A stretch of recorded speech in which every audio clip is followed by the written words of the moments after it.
క్షమత్వా వశినాం రఘూణాం మనఃపర స్త్రీ విముఖ ప్రవృత్తి అన్నాడు.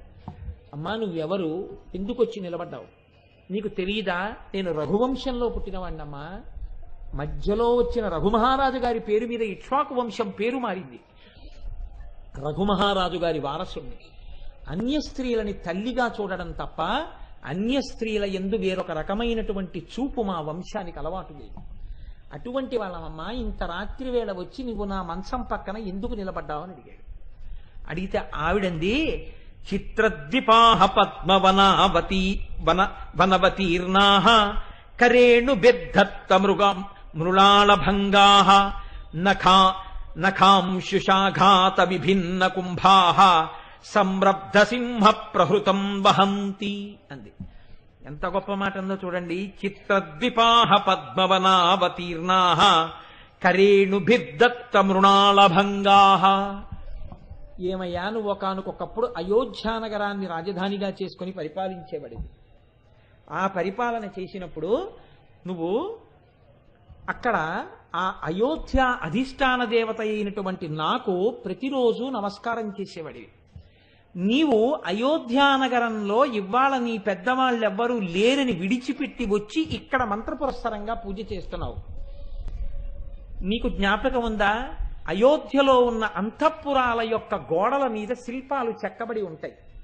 సరోవరంలో ఏనుగులు దిగినట్టు, తామర పువ్వులు పీకినట్టు, ఆ తామర నాళములను తొండములతో పట్టుకుని తామర పువ్వులను ఒకదాని మీద ఒకటి వేసుకుంటున్నట్టు చెక్కబడి ఉన్నాయి. ఇవాళ అయోధ్య అంతఃపురం గోడల మీద ఆ బొమ్మలు మిగిలాయి. ఏనుగులు రెండు కూడా లేవు. అయోధ్యకి చెందిన వారు రామచంద్రమూర్తి అవతార పరిసమాప్తి చేసి అంత సమున్నతంగా వెళ్ళిపోతే అలిగి నువ్వు విడిచి వచ్చి కుశావతిలో ఉండవచ్చా? నేను అయోధ్యాధిష్టాన దేవతను. నేను నీకు దర్శనం ఇవ్వడం కోసమే వచ్చాను. ఏమమ్మా నువ్వు కూడా అయోధ్యాధిష్టాన దేవత కుశావతి వచ్చినట్టు నా దగ్గరికి వస్తున్నావు? నేను కుశుణ్ణి కాను కదా. కాబట్టి ఎందుకమ్మా ఎందుకు వచ్చి ఇక్కడున్నావు? నీవు వచ్చి మళ్ళీ అయోధ్యానగరంలో ఎందుకుండవు? నేను అయోధ్యాధిష్టాన దేవతను. ఎంతో కాలంగా మీ వంశంలో ఉన్న వారి చేత అర్చింపబడిన దానను. నువ్వు తమోగుణానికి వశమయ్యావు. నువ్వు ఎవరో ఏదో వెళ్ళిపోయారని బెంగ పెట్టుకుని నగరాన్నే విడిచిపెట్టావు. ఇలా చెయ్యవచ్చా? వచ్చి మళ్ళీ అయోధ్య చేరి పరిపాలన చెయ్యండి. రాత్రికి రాత్రి కుశుడు కుశావతి విడిచిపెట్టి అయోధ్య వెళ్ళిపోయి పరిపాలన చేశాడు. నమ్మితే అమ్మవారు తమోగుణం పోగొట్టి వంగి నమస్కరించినందుకు కుశుణ్ణి తీసుకొచ్చి మళ్ళీ అయోధ్యానగరానికి చేర్చిందని రఘువంశంలో కాళిదాస మహాకవి మనకి సత్యాన్ని ఆవిష్కరిస్తున్నారు. అమ్మని స్మరిస్తే, అమ్మని తలుచుకుంటే అమ్మ అనుగ్రహించకుండా ఉండదు. అమ్మ ఎదురుగుండా నమస్కారం చేయడం కాదండి, ఎటువంటి ఆపదలోనైనా మీరు అమ్మవారి పాదాలని గోళ్ళని నమ్మి తల ఉంచి నమస్కరిస్తే ఆవిడ మిమ్మల్ని రక్షిస్తుంది. దీనికి ఒక్కటే ఉదాహరణ చూపించి నా ఉపన్యాసం పూర్తి చేస్తాను. కాళిదాస మహాకవి గొప్పతనం తెలియని వాళ్ళు ఉండరు. అటువంటి కాళిదాస మహాకవి ధారానగరంలో ఉన్నటువంటి రోజుల్లో ఆయన దగ్గరికి ఒక పేద బ్రాహ్మణుడు వచ్చాడు. అయ్యా నేను చాలా పేద బ్రాహ్మణుణ్ణి, ధారానగరాన్ని పరిపాలించేటటువంటి భోజరాజు గారి దర్శనం చేస్తే వారు అనుగ్రహిస్తే నాకు కొన్ని రూకలు ఇస్తారని విన్నాను. కానీ రాజదర్శనం చేయడానికి నాకు భయంగా ఉంది. బ్రాహ్మణుణ్ణి ఏమైనా అడిగితే చెప్పడం కూడా రాదు, నిరక్షర కుక్షిని. అందుకని మీరు నన్ను రాజుకు పరిచయం చేసి ఏమైనా ఇప్పించండి అన్నాడు. నిన్ను నేను ఏమని పరిచయం చేయనయ్యా రాజుకి?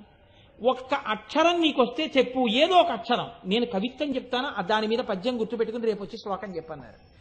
నాకేం రాదు, మీరు ఒకవేళ చెప్పినా నాకు గుర్తుండదు, రాజును చూస్తే ముందే మర్చిపోతాను. కాబట్టి మీరే నన్ను ఎలాగో అలా అనుగ్రహించాలన్నారు.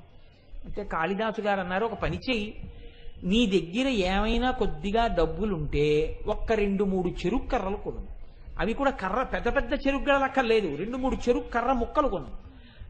చాలా తేలిగ్గా దొరుకుతాయి. పైగా అత్యంత శోభస్కరమైనటువంటి పదార్థం చెరుకు కర్ర, చాలా మంగళ ద్రవ్యాల్లో ఒకటి.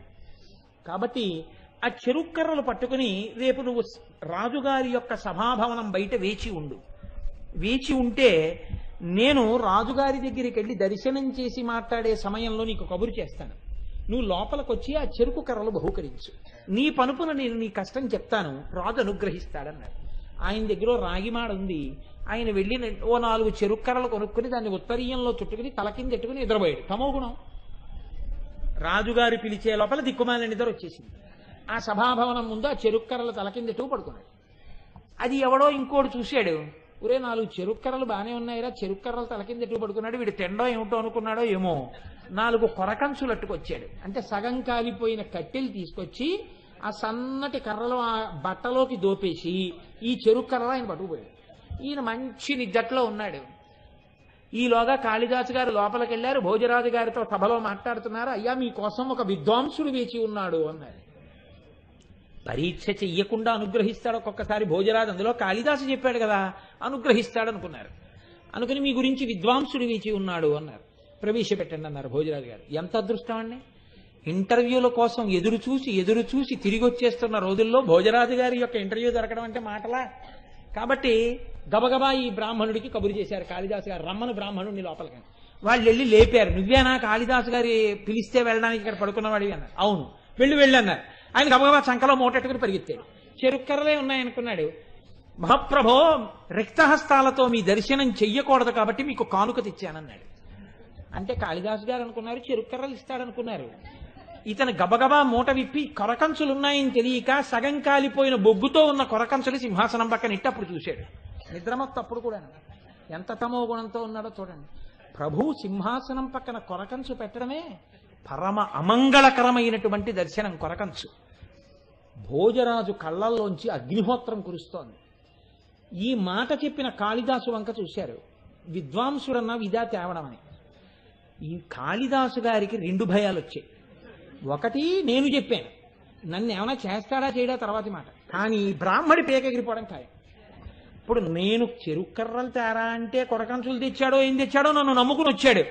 ఇప్పుడు బ్రాహ్మణుడి పేకెగిరిపోతే బ్రహ్మహత్యా పాతకంలో 4వ వంతు నాకు. ఏం చేయడం అనుకున్నాడు. ఆయనకేం ఆలోచన రాలా. ఒక్కసారి కళ్ళు మూసుకుని కాళిదాసు గారు ఉజ్జయిన్లో ఉన్న కాళికామాత యొక్క పాదములకు నమస్కారం చేశారంతే. ఆ తల్లి గోళ్లు ఆదుకున్నాయి. వెంటనే ఆయన నోటి వెంట ఒక శ్లోకం వచ్చేసింది. ఆయన అన్నారు, దగ్ధం కాండవమర్జునేన చ వృధా దివ్యద్రుమైర్భూషితం దగ్ధావాయుసుతేన హేమరచితా లంకాపురీ స్వర్గభూః దగ్ధ సర్వసఖాస్పదశ్చ మదనోహః వృధా చంబునా దారిద్ర్యం ఘనతాపదం భువి నృగాంకే నాపినోదవ్యతే అన్నారు. మహానుభావా, ఆయన ఉత్తినే పట్టుకురాలేదు కొరకంచులు. ఎందుకు పట్టుకొచ్చాడో తెలుసా? ఆ కాలిపోయిన కొరకంచులు చూపించడంలో ఆయన నీకు ఒక గొప్ప విషయాన్ని చెప్తున్నాడు. మహావిద్వాంసుడు కనుక నోటితో చెప్పకుండా చెప్తున్నాడు. దగ్ధం కాండవమర్జునేన చ వృధా దివ్యద్రుమైర్భూషితం. గొప్ప గొప్ప చెట్లున్నటువంటి ఖాండవవనాన్ని అర్జునుడు నిష్కారణంగా తగలబెట్టేశాడు. కాలిపోయింది ఖాండవవనం అంతా.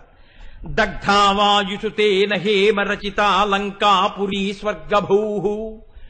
భూలోక స్వర్గమా అన్నట్టుగా కాంచన మేడలతో బంగారు మేడలతో ఉన్నటువంటి లంకాపట్టణాన్ని వాయుసుతుడు హనుమ వెళ్లి కాల్చేశారు. దగ్ధ సర్వసుఖాస్పదశ్చ మదనోహః వృధా శంభునా. ఇంకా విచిత్రం, లోకాలకంతటికీ పాపం సుఖం ఇస్తూ ఉంటాడంతే ఆ మన్మధుడు. ఆయనేం దుఃఖం ఇవ్వడు ఎవరికి.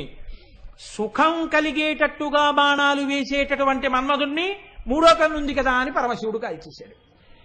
ఇంతమంది ఇన్నిటినీ కాల్చేశారు కానీ పనికొచ్చే వాటిని, అందరినీ బాధ పెట్టే దరిద్రాన్ని కాల్చేవాడు మాత్రం లోకంలో నాకు కనబట్లేదు మహాప్రభో. ఈ దరిద్రాన్ని కాలిస్తే ఎంత బాగుండేదో అని నేను కొరకంచులు ఎందుకు నీ దగ్గర పెట్టానో తెలుసా? ఇప్పటి వరకు దరిద్రాన్ని హనుమ కాని అర్జునుడు కాని పరమశివుడు కాని కాల్చలేదు. ఎందుకు కాల్చలేదంటే ఇది భవిష్యత్తులో భోజరాజు గారు కాల్చేస్తారు తన యొక్క దానగుణంతో అని కాల్చలేదు. కాబట్టి ఓ మహాప్రభో, మీ యొక్క దానగుణంతో బ్రాహ్మణుడి దరిద్రం కాలిపోవాలని చెప్పడానికి కొరకంచులు అక్కడ పెట్టాడు అన్నారు. ఆహాహా, ఏమి కవిత్వం, ఏమి సూచన, ఏమి పెట్టడం అని చెప్పి అక్షరాలక్షరం చేశారు బ్రాహ్మణుడికి. ఎక్కడి నుంచి వచ్చింది కాళిదాసు గారికి ఆ శ్లోకం? అమ్మవారి పాదములను మనసులో దర్శనం చేసి ఆ ఉజ్జయిన్ కాళికామాత పాదములకు ఉన్న గోటి కాంతికి నమస్కరించినంత మాత్రం చేత పేద బ్రాహ్మణుడి యొక్క జీవితం బాగుపడింది, ప్రాణములు దక్కే. కాళిదాసు గారి యొక్క గొప్పతనము ఆవిష్కరింపబడింది. నేను ఎన్ని ఉదాహరణలు మీకు చూపించాను. నా తల్లి పాదములు, నా తల్లి గోళ్ళు, నా తల్లి కాదు మన తల్లి, నా అంటే స్వార్థమైపోతుంది. మన తల్లి పాదములంత గొప్పవి, మన తల్లి గోళ్ళంత గొప్పవి. అటువంటి తల్లి ఉన్న బిడ్డలం మనం ఎందుకు దరిద్రులం అవుతాం? దరిద్రులం కాం. మనకి లేవనుకున్న వాళ్ళు దరిద్రులు. దరిద్రేభ్యో భద్రాం శ్రీయమని శమాహ్నాయ దదతౌ అన్న మా శంకరుల మాట మాకు ప్రమాణం. కాబట్టి ఆ తల్లి నఖ కాంతి మనని సర్వకాలముల యందు కృప చేసి కాపాడి రక్షించుగాక అని ఆ తల్లి పాదారవిందములకు ఆ గోటి కాంతులకు ప్రణమిల్లుతూ వసిన్యాది దేవతలు అమ్మవారిని స్తోత్రం చేస్తూ కేశాది పాదాది పర్యంతం ఈ రోజునంటారు అంటే నా ఉద్దేశం తరువాతి నామంలో అంటారు అని, అంటే ఇవాళే అన్నారు అని కాదు, దానికి వాచ్యార్థం యథార్థంగా పదద్వయ ప్రభాజాల పరాకృత సరోరుహ అని పిలిచారు. పదద్వయము అంటే అమ్మవారి యొక్క పాదయుగళి, 2 పాదములు. పదద్వయ ప్రభాజాల, అమ్మవారి యొక్క పాదములలోంచి వచ్చేటటువంటి కాంతి ఏదైతే ఉందో అది పరాకృత సరోరుహ, పద్మముల యొక్క కాంతిని పరిహసించినది లేదా అతిక్రమించినది, తిరస్కరించినది, తోసిరాదన్నది. దాని యొక్క కాంతిని మించినటువంటి కాంతితో ప్రకాశించుచున్నది అని దాని అర్థం. ఇది బాహ్యంలో చూస్తే ఒక పోలికతో చెప్పినటువంటి నామంలా కనపడుతుంది అంతే. పద్మముల యొక్క కాంతి ఎలా ఉంటుందో అంతకన్నా కాంతివంతంగా అమ్మవారి పాదాలు ఉన్నాయి. లేదా అమ్మవారి పాదముల యొక్క కాంతి ముందు పద్మముల యొక్క కాంతి సరిపోలేదు. అలా అన్నా చెప్పాలి, ఇలా అన్నా చెప్పాలంతే, అంతకన్నా అందులో చెప్పడానికి మీకేం కనపడదు. కానీ మీరు కొంచెం జాగ్రత్తగా పరిశీలనం చేస్తే మాత్రం మీకు ఒక విషయం అర్థమవుతుంది. ఇది నేను తరచూ ప్రస్తావన చేస్తుంటాను. అమ్మవారి పాదములు పద్మములే, అమ్మవారి కన్నులు పద్మములే, అమ్మవారి ముఖము పద్మమే, అమ్మవారి చేతులు పద్మములే, అన్నీ పద్మములే. ఎందుకు ఇలా పద్మములు పద్మములు పద్మములు అంటాం? నిజంగా మీరు ఆలోచించండి, పద్మానికి పాదానికి పోలిక ఏమైనా ఉందా లోకంలో? మన పాదాలు ఎలా ఉంటాయో అమ్మవారి పాదాలు అలాగే ఉంటాయండి పోలిక్కి. అందులో పెద్ద తేడా ఏం ఉండదు. అవి దివ్యంగా ఉంటాయేమో కానీ నా పాదం ఎలా ఉంటుందో అమ్మవారి పాదం కూడా అలాగే ఉంటుంది బాహ్యంలో చూసినప్పుడు. పద్మానికి పాదానికి తేడా అసలు పోలిక ఎక్కడుంది? ఎక్కడా లేదు. ఎందుచేత అంటే పద్మానికి చుట్టూ దళాలు ఉంటాయి, పాదానికి దళాలు ఉండవు. పద్మానికి మధ్యలో దుద్దు ఉంటుంది, పాదానికి మధ్యలో దుద్దు ఉండదు. పద్మంలో సుగంధం ఉంటుంది, పాదంలో సుగంధం ఉండదు. పద్మానికి స్వచ్ఛత ఉంటుంది, పాదము మాలిన్యమునకు ప్రతీక, ఇట్టె మట్టి అంటుకుంటూ ఉంటుంది. కాబట్టి పద్మమునకు ఉండేటటువంటి లక్షణములు అన్నీ పద్మములో అసలు యథార్థముగా తేనె ఉంటుంది.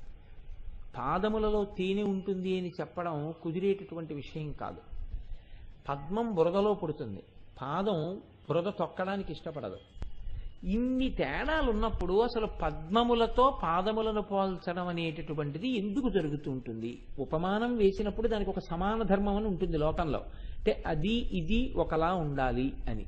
ముఖము చంద్రబింబము వలె ఉన్నది అన్నారనుకోండి, దానికి అర్థం ఉంది. చంద్రబింబానికి ముఖానికి కొన్ని ఉపమానాలు ఉంటాయి. అంత కాంతివంతంగా ఉంది, అంత జ్యుతితో ఉంది, అంత గుండ్రంగా ఉంది, అంత తెల్లగా ఉంది, ఏదో ఉంటాయి.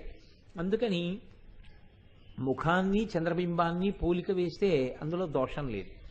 కానీ పాదాలకి పద్మాలకి పోలిక ఏమిటండి? అసలు ఆ పోలిక వేయడం ఎందుకు? పరాకృత సరోరుహ అంటూ ఆ పద్మాల్లా నీ పాదాలు లేవమ్మా, లేదా నీ పద్మముల కన్నా నీ పాదములు గొప్పగా ఉన్నాయమ్మా అనడం ఎందుకు? అసలు పోలిక కుదరదు కదా. ఆవిడ పాదాల వరకు ఎందుకండి? ఎవరి పాదాలతో సరిపోతాయి పద్మాలు? ఎవరి పాదాలకి పద్మాలకి పోలిక లేదు.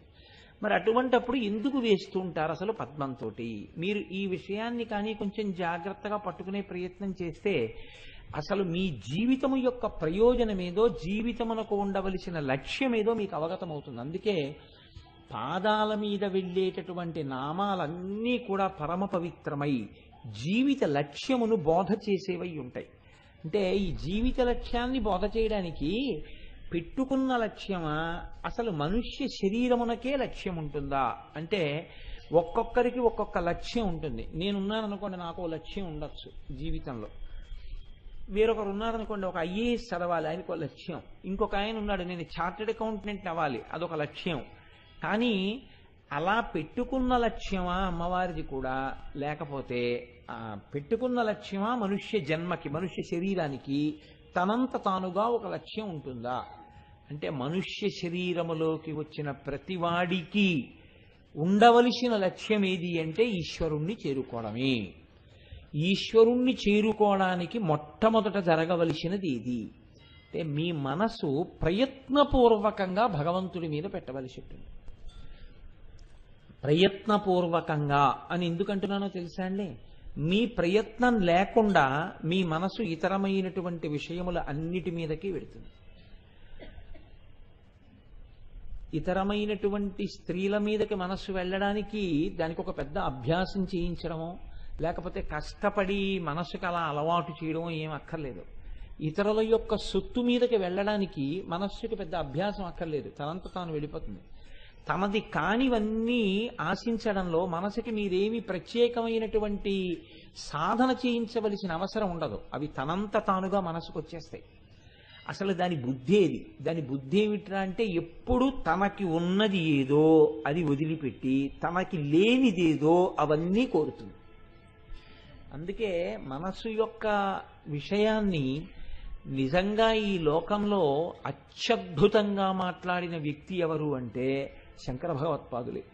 శంకర భగవత్పాదుల తర్వాతే ఎవరైనా మనసు గురించి ఎంత బాగా మాట్లాడారు. అసలు శంకర భగవత్పాదులలా మనసు మీద అధ్యయనం చేసి మనసు యొక్క తత్వం గురించి ఆయన మాట్లాడినట్టుగా మాట్లాడిన వాళ్ళు వేళ్ల మీద లెక్క పెట్టడానికి కూడా సరిపోరు.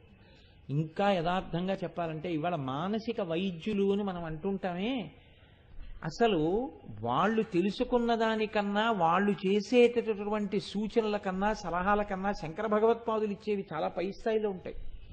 నేను ఏమీ దీన్ని గొప్ప చేసి చెప్పే ప్రయత్నం ఏం చేయట్లేదండి. మీకు చూస్తే అందుకే శంకరాచార్యుల వారి సాహిత్యాన్ని అనుకరించారు తర్వాత వచ్చిన వాళ్ళు. ప్రత్యేకించి దూర్జటి ఆ వరవడి బాగా పట్టుకున్నాడు. శంకరుడు చెప్పినటువంటి శ్లోకాలు, మనసు మీద ఆయన చెప్పిన మాటలు బాగా పట్టుకున్నాడు. అందుకే తమకంబొప్ప పరాంగనాజనుల పరద్రవ్యంబులన్ మృత్యులింగ మహోద్యోగము చేయు నెమ్మనము దానింపట్టి వైరాగ్య పాశంబులన్ చుట్టి బిగించి నీ చరణ స్తంభంబునన్ కట్టివైచి ముదంబెన్నడు కల్గజేయగదవో శ్రీకాళహస్తీశ్వర అంటాడు. నా మనస్సు ఒక పెద్ద దొంగ, అది ఏం చేస్తుంది? నాది కానివేవో అవన్నీ కోరుతుంది.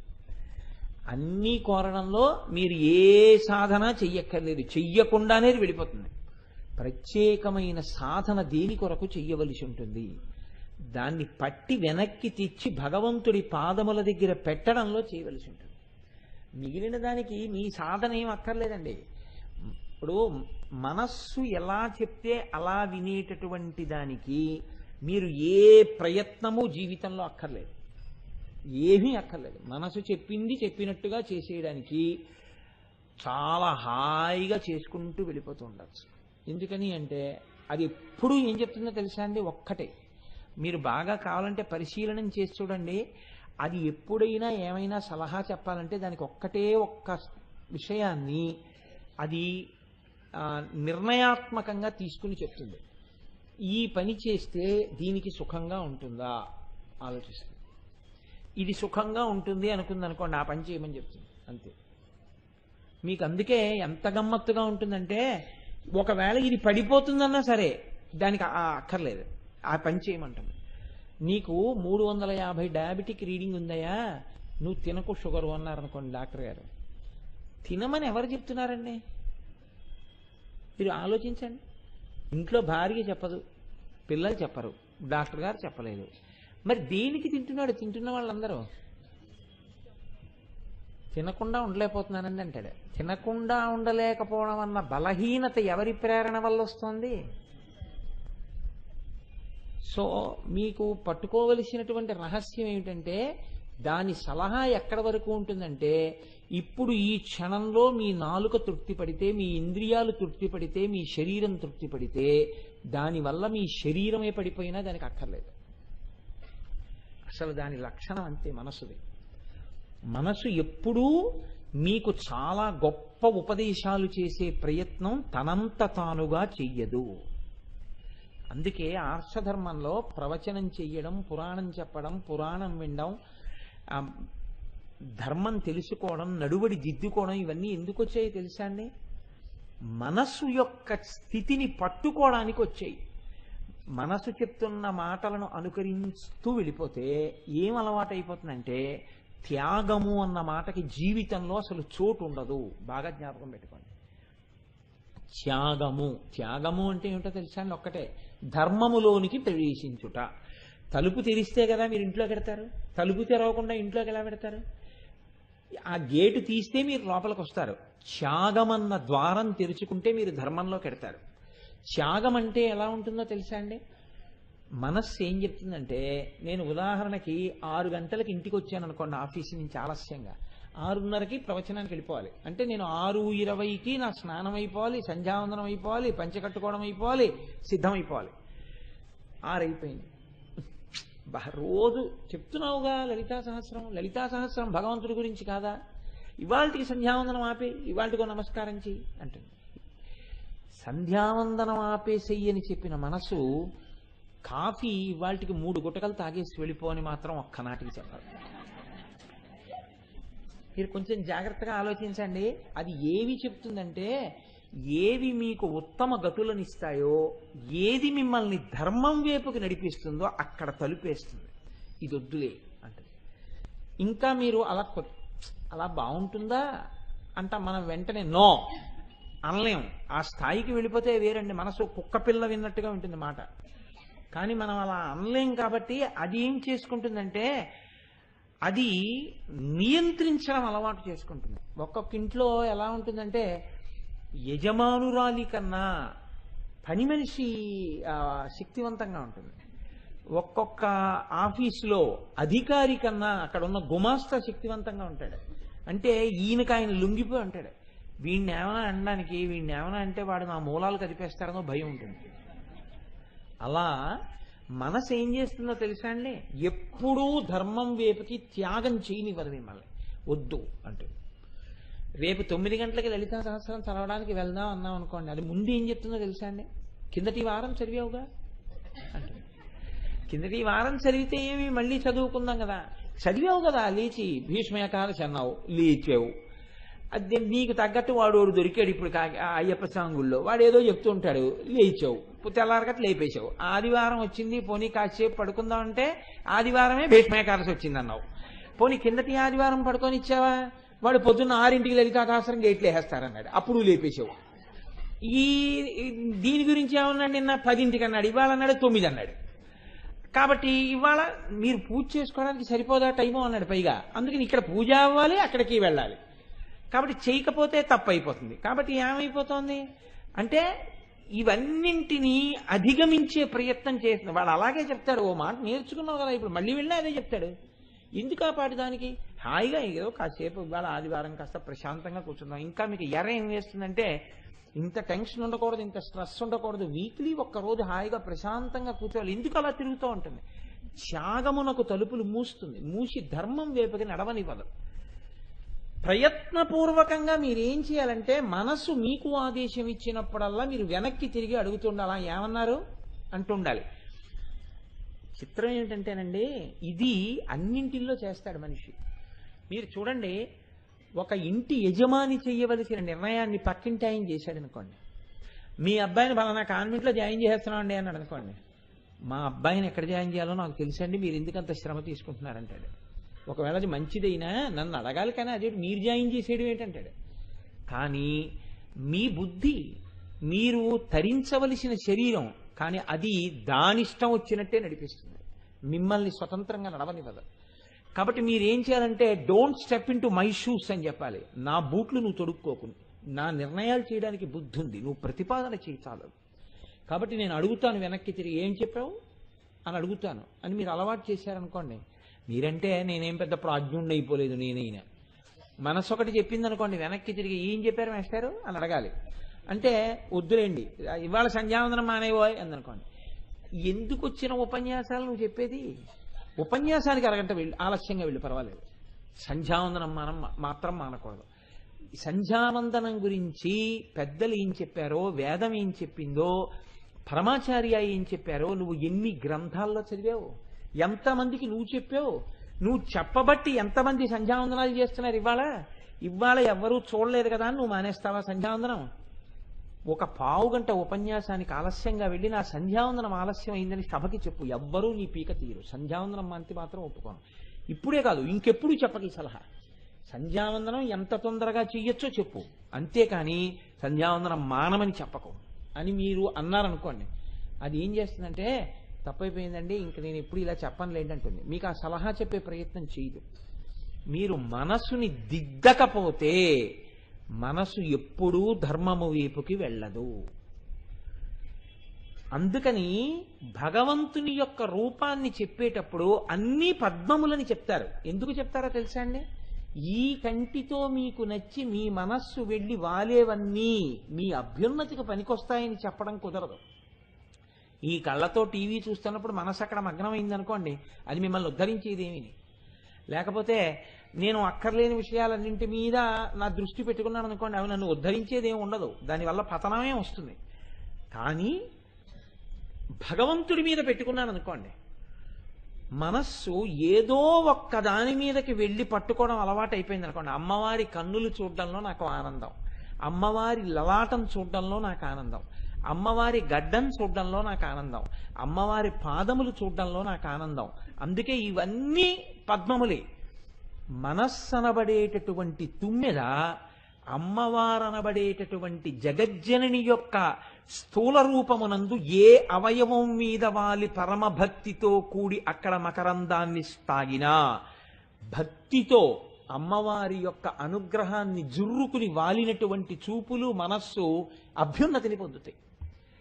కాబట్టి మామూలు పద్మము దాని వంక అలా చూశారనుకోండి, పద్మం వంక, మీకేమైనా అభ్యున్నతిని ఇవ్వగలదా? పద్మం ఏమీ ఇవ్వలేదు. పైగా పద్మమునకు సహజంగా జన్మము ఉన్నది, మరణము ఉన్నది. పద్మం తెల్లవారకట్ట దాని జననం. ప్రతి పద్మము బురదలో తెల్లవారకట్ట పుట్టాలి. ప్రతి మనిషి అమ్మ కడుపులోంచి ఏదో ఒక సమయంలో బయటికి రావాలి. 27 నక్షత్రాల్లోనే పుట్టాలి. మనకి ఒక నియతి ఉంది, ఒక పరిమితి ఉంది. ఇది దాటి పుట్టడం మనకి వశం కాదు. ఈశ్వరుడు ఎలా నిర్ణయం చేశాడో అలా ఒక అమ్మ కడుపులోంచి 27 నక్షత్రాల్లోనే పుట్టవలసి ఉంటుంది. అది కుక్కగా కావచ్చు, పిల్లిగా కావచ్చు, మనిషిగా కావచ్చు. కాబట్టి పద్మం కూడా బురదలోంచి పుడుతుంది, తెల్లవారకట్ట పుడుతుంది. పుట్టినవన్నీ శరీరం వదిలిపెట్టవలసింది. పద్మం కూడా ఎంత అందంగా ఉన్నా, ఎంత లక్ష్మీదేవి పాదాల మీద వేసినా, ఎంత అందంగా ఉందో అని చేత్తో పట్టుకున్నా, ఇంటికి తీసుకొచ్చి పెట్టినా, తలలో పెట్టుకున్నా, సూర్యాస్తమయమై చంద్రకిరణం పడేటప్పటికీ పద్మం ప్రాణం వదిలిపెట్టేస్తుంది, ముడుచుకుపోయి వాలిపోతుంది. ఆయుర్దాయం ఊపిరిల రూపంలో పూర్తయిపోయి యమధర్మరాజు గారి యొక్క పాశం వచ్చి మీద పడగానే ఏ ప్రాణి అయినా తన ఉసురు విడిచిపెట్టేస్తుంది. పద్మము మిమ్మల్ని ఉద్ధరించడానికి పనికొచ్చేది కాదు. పద్మం మిమ్మల్ని ఏ విధంగానూ అభ్యున్నతి వైపుకి తీసుకెళ్లలేదు. కానీ జననము లేనిది, శరీరం అంతమైపోవడం అన్నది లేనిది అమ్మవారు. జనన మరణ ప్రవాహములో కొట్టుకుపోతున్నవాడు ఎవరి వంక చూస్తే ఇంకా మళ్ళీ జనన మరణ ప్రవాహమునందు పడడో అలా ఉద్ధరించగలిగినటువంటిది అమ్మవారు. కాబట్టి ఇప్పుడు అమ్మవారికి పద్మమునకు ఏ విధంగా పోలికుందని మీరు అనుకుంటున్నారు? అసలు అమ్మవారి పాదములకు పద్మములకు పోలిక ఉండేటటువంటి ప్రశ్నే లేదు. ఆ పాదముల వంక చూస్తే మీరు చేరవలసింది చేరుతారు. ఈ పాదములతో మీరు ఎక్కడికి చేరుతారు? మీరు చేరవలసిన గమ్యం చేరుతారు, భౌతికమైన గమ్యం చేరుతారు. ఇక్కడి నుంచి ఇంటికి, ఇంటి నుంచి గుడికి, ఇక్కడి నుంచి ఆఫీస్కి, ఆఫీస్ నుంచి ఇంటికి, ఇక్కడి నుంచి బజారుకి, బజారు నుంచి ఇంటికి. అందుకే పనికొస్తాయి కాళ్ళు. కాళ్ళు ఒక స్థితిలో ఇక ఇవి ఎక్కడికి వెళ్ళడానికి పనికిరావు అని నిర్ణయం చేస్తారు. ఊపిరి అయిపోయింది, ఇతను వెళ్ళిపోయాడు అంటే అంత్యేష్టి సంస్కారం చేసేటప్పుడు 2 బొటన వేళ్ళు కలిపి కట్టేస్తారు పాదాలవి. అంటే ఇక ఈ శరీరము నడవడవలసిన అవసరము లేదు, ఈ శరీరము ఇక తిరగదు, దీనికి పాదముల పని లేదు, దీని గమనం ఆగిపోయిందని మంత్రపురస్సరంగా కట్టేస్తారు. అంటే ఇక కదలిక ఉండదు దీనికి. ఇప్పుడు ఇది ఎక్కడికి వెళ్ళాలి? దీని చిట్ట చివరి ప్రస్థానం ఒకటి ఉంది. ఆ ప్రస్థానం రుద్రభూమికి వెళ్ళిపోవాలి. ఆ రుద్రభూమికి కూడా ఇది వెళ్ళలేదు, ఇక వెళ్ళే అవకాశం లేదు. కాబట్టి ఇప్పుడు దీన్ని ఇంకొకరు తీసుకుని వెళ్ళాలి. అలా తీసుకుని వెళ్ళడం ఇదే ఆఖరి ప్రస్థానం. ఇంకా ఈ శరీరముతో కనపడడం అన్నది ఇదే చిట్ట చివర. ఇక ఆ తర్వాత ఆ శరీరముతో కనపడడు. ఆ శరీరము వెళ్ళిపోతోందని చెప్పడానికి బొటన వేళ్ళు కట్టేస్తారు, కట్టేసి తీసుకెళ్తారు. కాబట్టి పాదములు మీకు భౌతికంగా గమ్యాలకి తీసుకెడతాయి. మీ మనస్సు మీరు చేరవలసినటువంటి ఊర్ధ్వముఖమైనటువంటి చలనంలో ప్రస్థానానికి తీసుకెళ్ళాలి, ఈశ్వరుడి దగ్గరికి. ఇలా మామూలుగా తీసుకెళ్ళడానికి ఈ పాదాలు పనికొస్తాయి. చూసినంత మాత్రం చేత మళ్లీ పుట్టవలసినటువంటి అవసరం లేని రీతిలో ఈశ్వరుడి యందు ఐక్యం అవడానికి కావలసినటువంటి పథాన్ని అమ్మవారి పాదములు చూపిస్తాయి.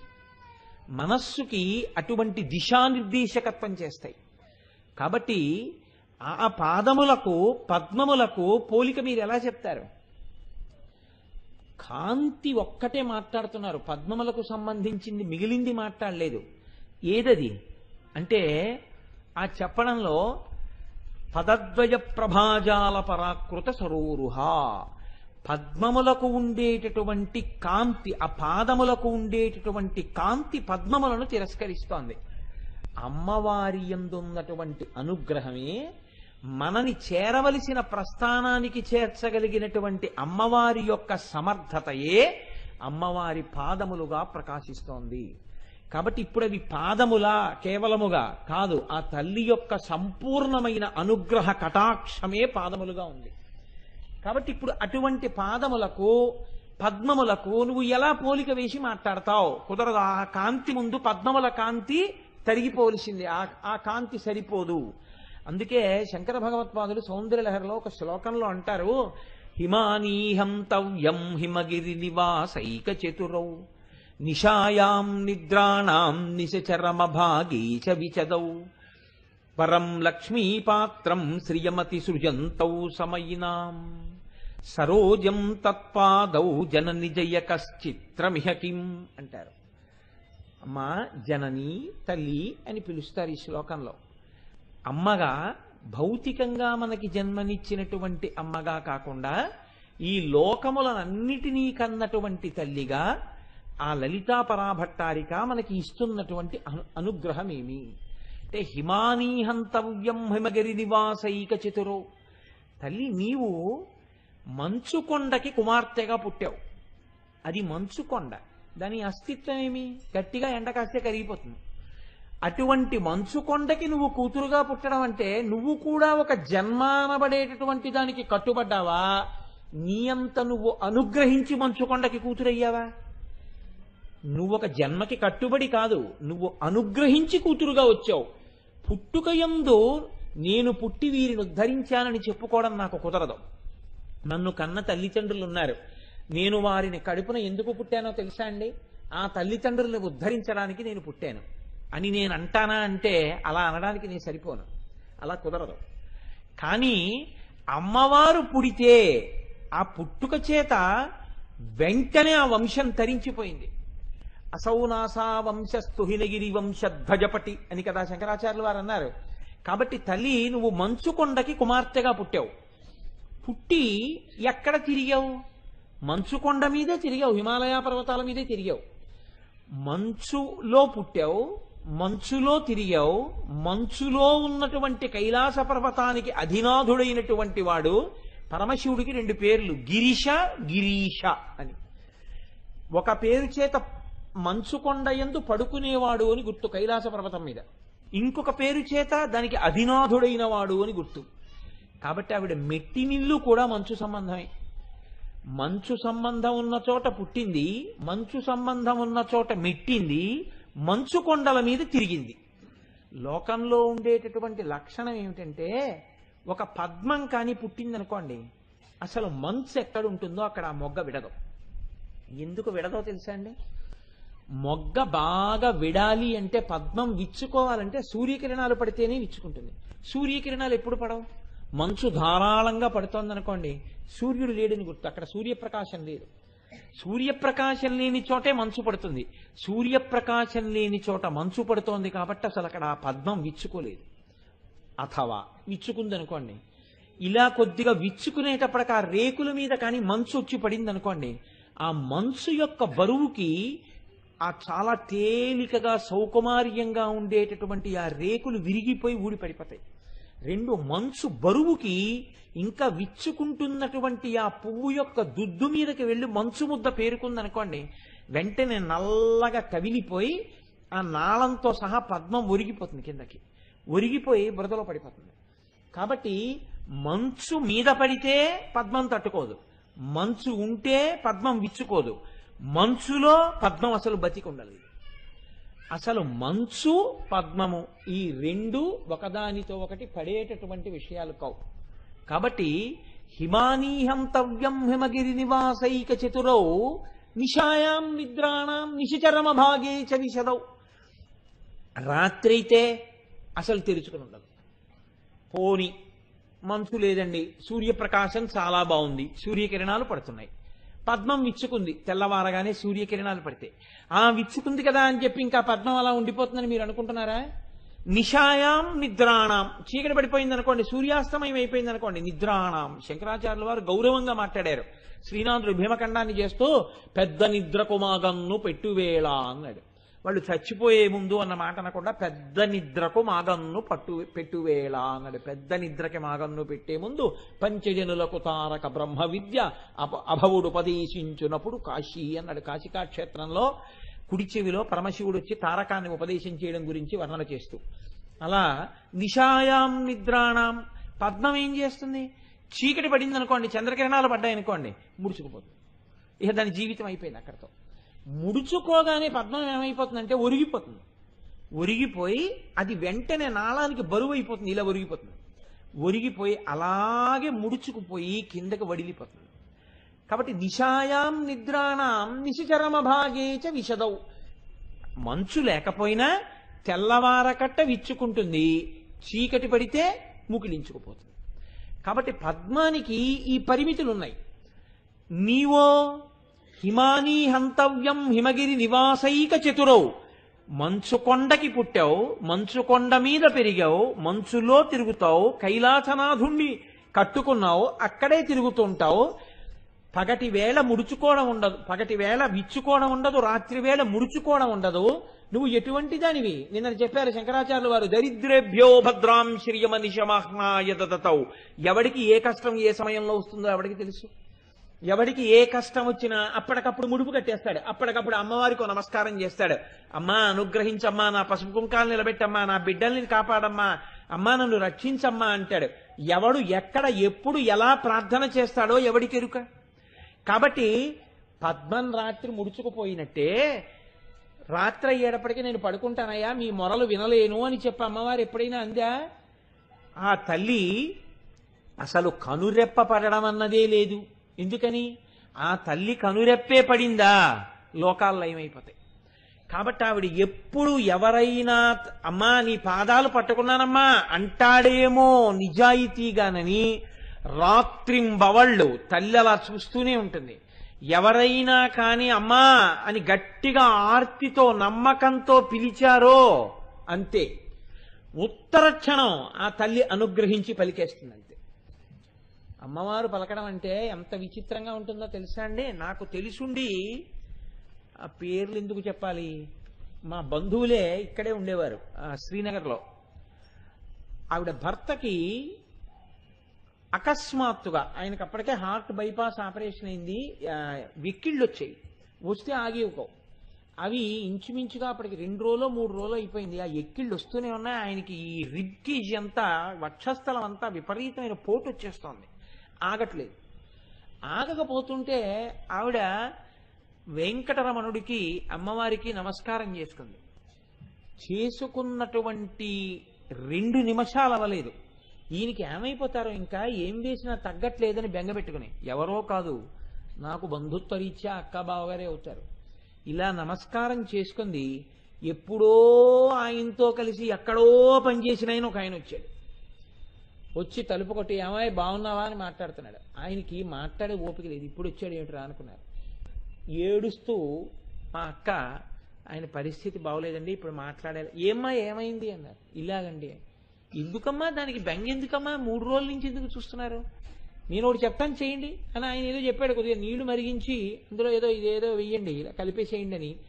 ఒకవేళ మీకు అనుమానమా అమ్మా, వెయ్యండి జరుగుతుంది అన్నాడు అని వెళ్ళిపోయాడు. మళ్ళీ వచ్చాడు 10 నిమిషాల్లో. మీరు చేస్తారో చేయరో అని వచ్చానమ్మా అని ఆయనే పట్టుకొచ్చాడు. ఆ సొంటి మొక్క ఏదో పసుపు మొక్క ఏదో పట్టుకొచ్చి ఆ నీళ్ళల్లో వెయ్యండి అని అక్కడే కూర్చున్నాడు. కూర్చుని కాచారా అమ్మ పట్టించండి అన్నాడు. ఇలా పట్టిస్తోంది, ఆయన వెళ్ళిపోయాడు. ఈయన 3 గుటకలు వేశారు, వెక్కిళ్ళు అయిపోయి. ఎంత సంతోషంతో ఆ అమ్మవారే పలికిందిరా, ఆయన పేరు కూడా మాకు జ్ఞాపకం లేదు, వచ్చి ఇలా రక్షించారని పొంగిపోయింది ఆ రోజుల్లో మా అక్క. నాకు ఇప్పటికీ బాగా జ్ఞాపకం. ఆర్తితో పిలిస్తే అమ్మవారు పలకదని మీరు ఎలా అనుకుంటున్నారు? పలికి తీరుతుంది ఆ తల్లి. కాబట్టి నిశాయాం నిద్రాణం నిశచరమ భాగే చ విశదౌ, రాత్రి పడుకుంటాయి, తెల్లవారకట విచ్చుకుంటాయి పద్మాలు. కానీ అమ్మ నీ పాదాలో, నీ పాదముల పట్ల చేసిన మొరలు విని రక్షించడానికి ఎప్పుడూ సిద్ధంగా ఉంటాయి. ఇలా చెవులు విచ్చుకుని వింటుంటాయి ఆ పాదాలు. పాదాలకి చెవులు ఏమిటండి అనుకోకండి, ఆ పాదములకు మీరు చేసుకున్న మొరలు అమ్మవారికి అందుతుంటాయి. కాబట్టి అవి వినేటటువంటి చైతన్యము కలిగినటువంటివి. అమ్మ నీ పాదాలకి పద్మాలకి ఎలా పోలిక వేసి చెప్పమమ్మా, కుదురుతుందా? కాబట్టి హిమానీహంతవ్యం హిమగిరి నివాసైక చతురౌ నిశాయాం నిద్రాణం నిశిచరమ భాగే చ విశదౌ. ఇంకా ఆశ్చర్యం, వరం లక్ష్మీపాత్రం శ్రియమతి సుజంతౌ సమయినాం. పద్మంలో ఎవరు కూర్చుంటారు? సాక్షాత్ లక్ష్మీదేవి కూర్చుంటుంది. పద్మాసన స్థితే దేవి పరబ్రహ్మ స్వరూపిణి పరమేశి జగన్మాతర్మహాలక్ష్మీర్ నమోస్తుతే అంటున్నాం కదా. లక్ష్మీదేవే కూర్చున్నా, అయ్యో లక్ష్మీదేవి కూర్చుంది కదా, మనం రాత్రి వేళ అయ్యేటప్పటికి సూర్యాస్తమయం అయిపోయేటప్పటికి ఇలా ముడుచుకుపోయి నువ్వు కూర్చోడానికి వీల్లేదమ్మా లే లే లే అన్నట్టుగా ముడుచుకుపోతే బాగుంటుందా అంటుంది ఏమిటి పద్మం? చీకటి పడితే ముడుచుకుపోతుంది అంతే. లక్ష్మీదేవే కూర్చున్నా పద్మం మాత్రం సాయంకాలం అయ్యేటప్పటికి ముడుచుకుపోవలసిందే. ఎక్కడికి చెప్పారో చూడండి శంకరాచార్యులు వారు. కాబట్టి అమ్మ వరం లక్ష్మీపాత్రం శ్రియమతి సృజంతౌ సమయినాం. మరి నీ పాదాలో సమయాచారంలో పరమభక్తితో సాత్విక భక్తితో వైదికమైనటువంటి ఆరాధనా విధానంలో అమ్మవారికి ఖేదము కలగని రీతిలో ఎవరు చక్కటి పూజ చేసి నమ్మి అమ్మవారిని పూజ చేస్తున్నారో వాళ్ళ కోర్కెలు తీర్చడానికి అమ్మవారి పాదములు ఎప్పుడూ సిద్ధంగా ఉంటాయి. లక్ష్మియే తమ యందు కూర్చున్నా పద్మములు మాత్రం చీకటి పడితే కూర్చోడానికి అవకాశం కూడా ఇవ్వలేకపోయాయి.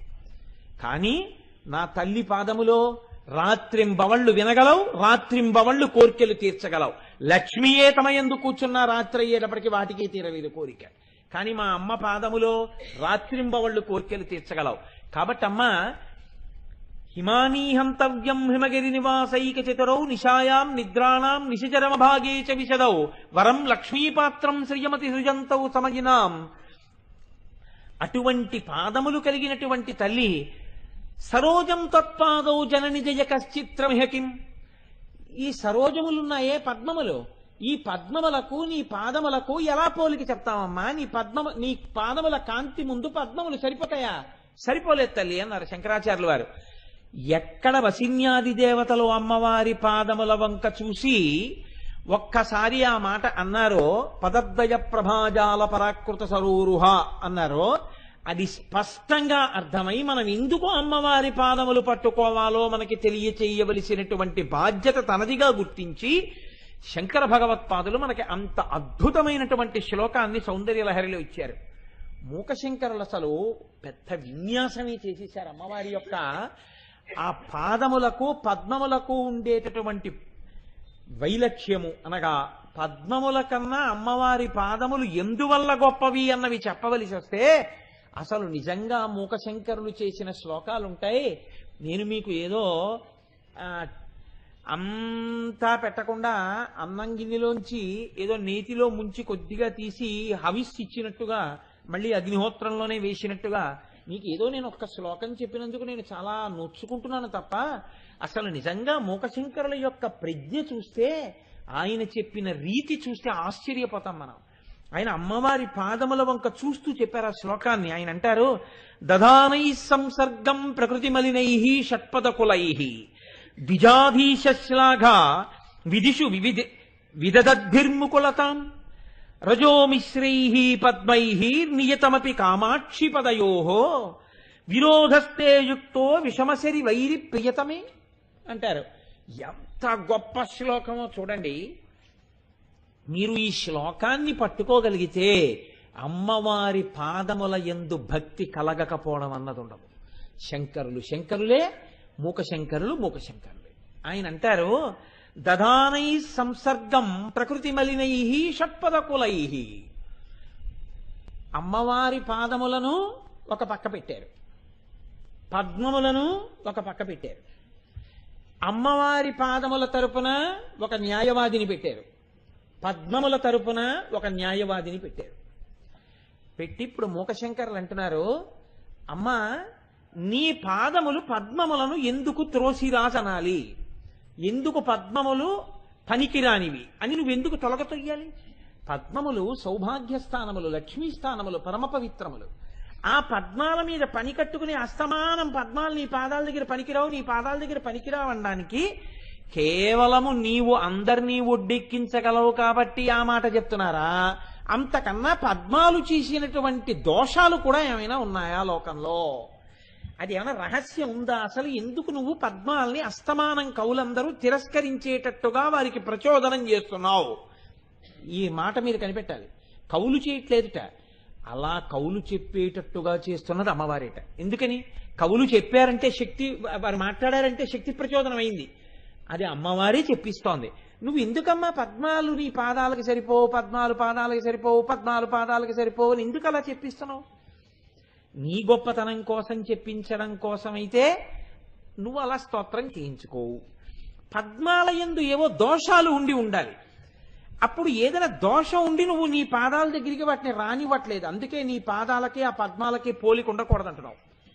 అసలు ఆ కోణంలో మేము ఆలోచిస్తాం, ఏమైనా పద్మాలకి దోషాలు కానీ పద్మాలు చేసిన పాపాలు కానీ ఏమైనా ఉన్నాయా?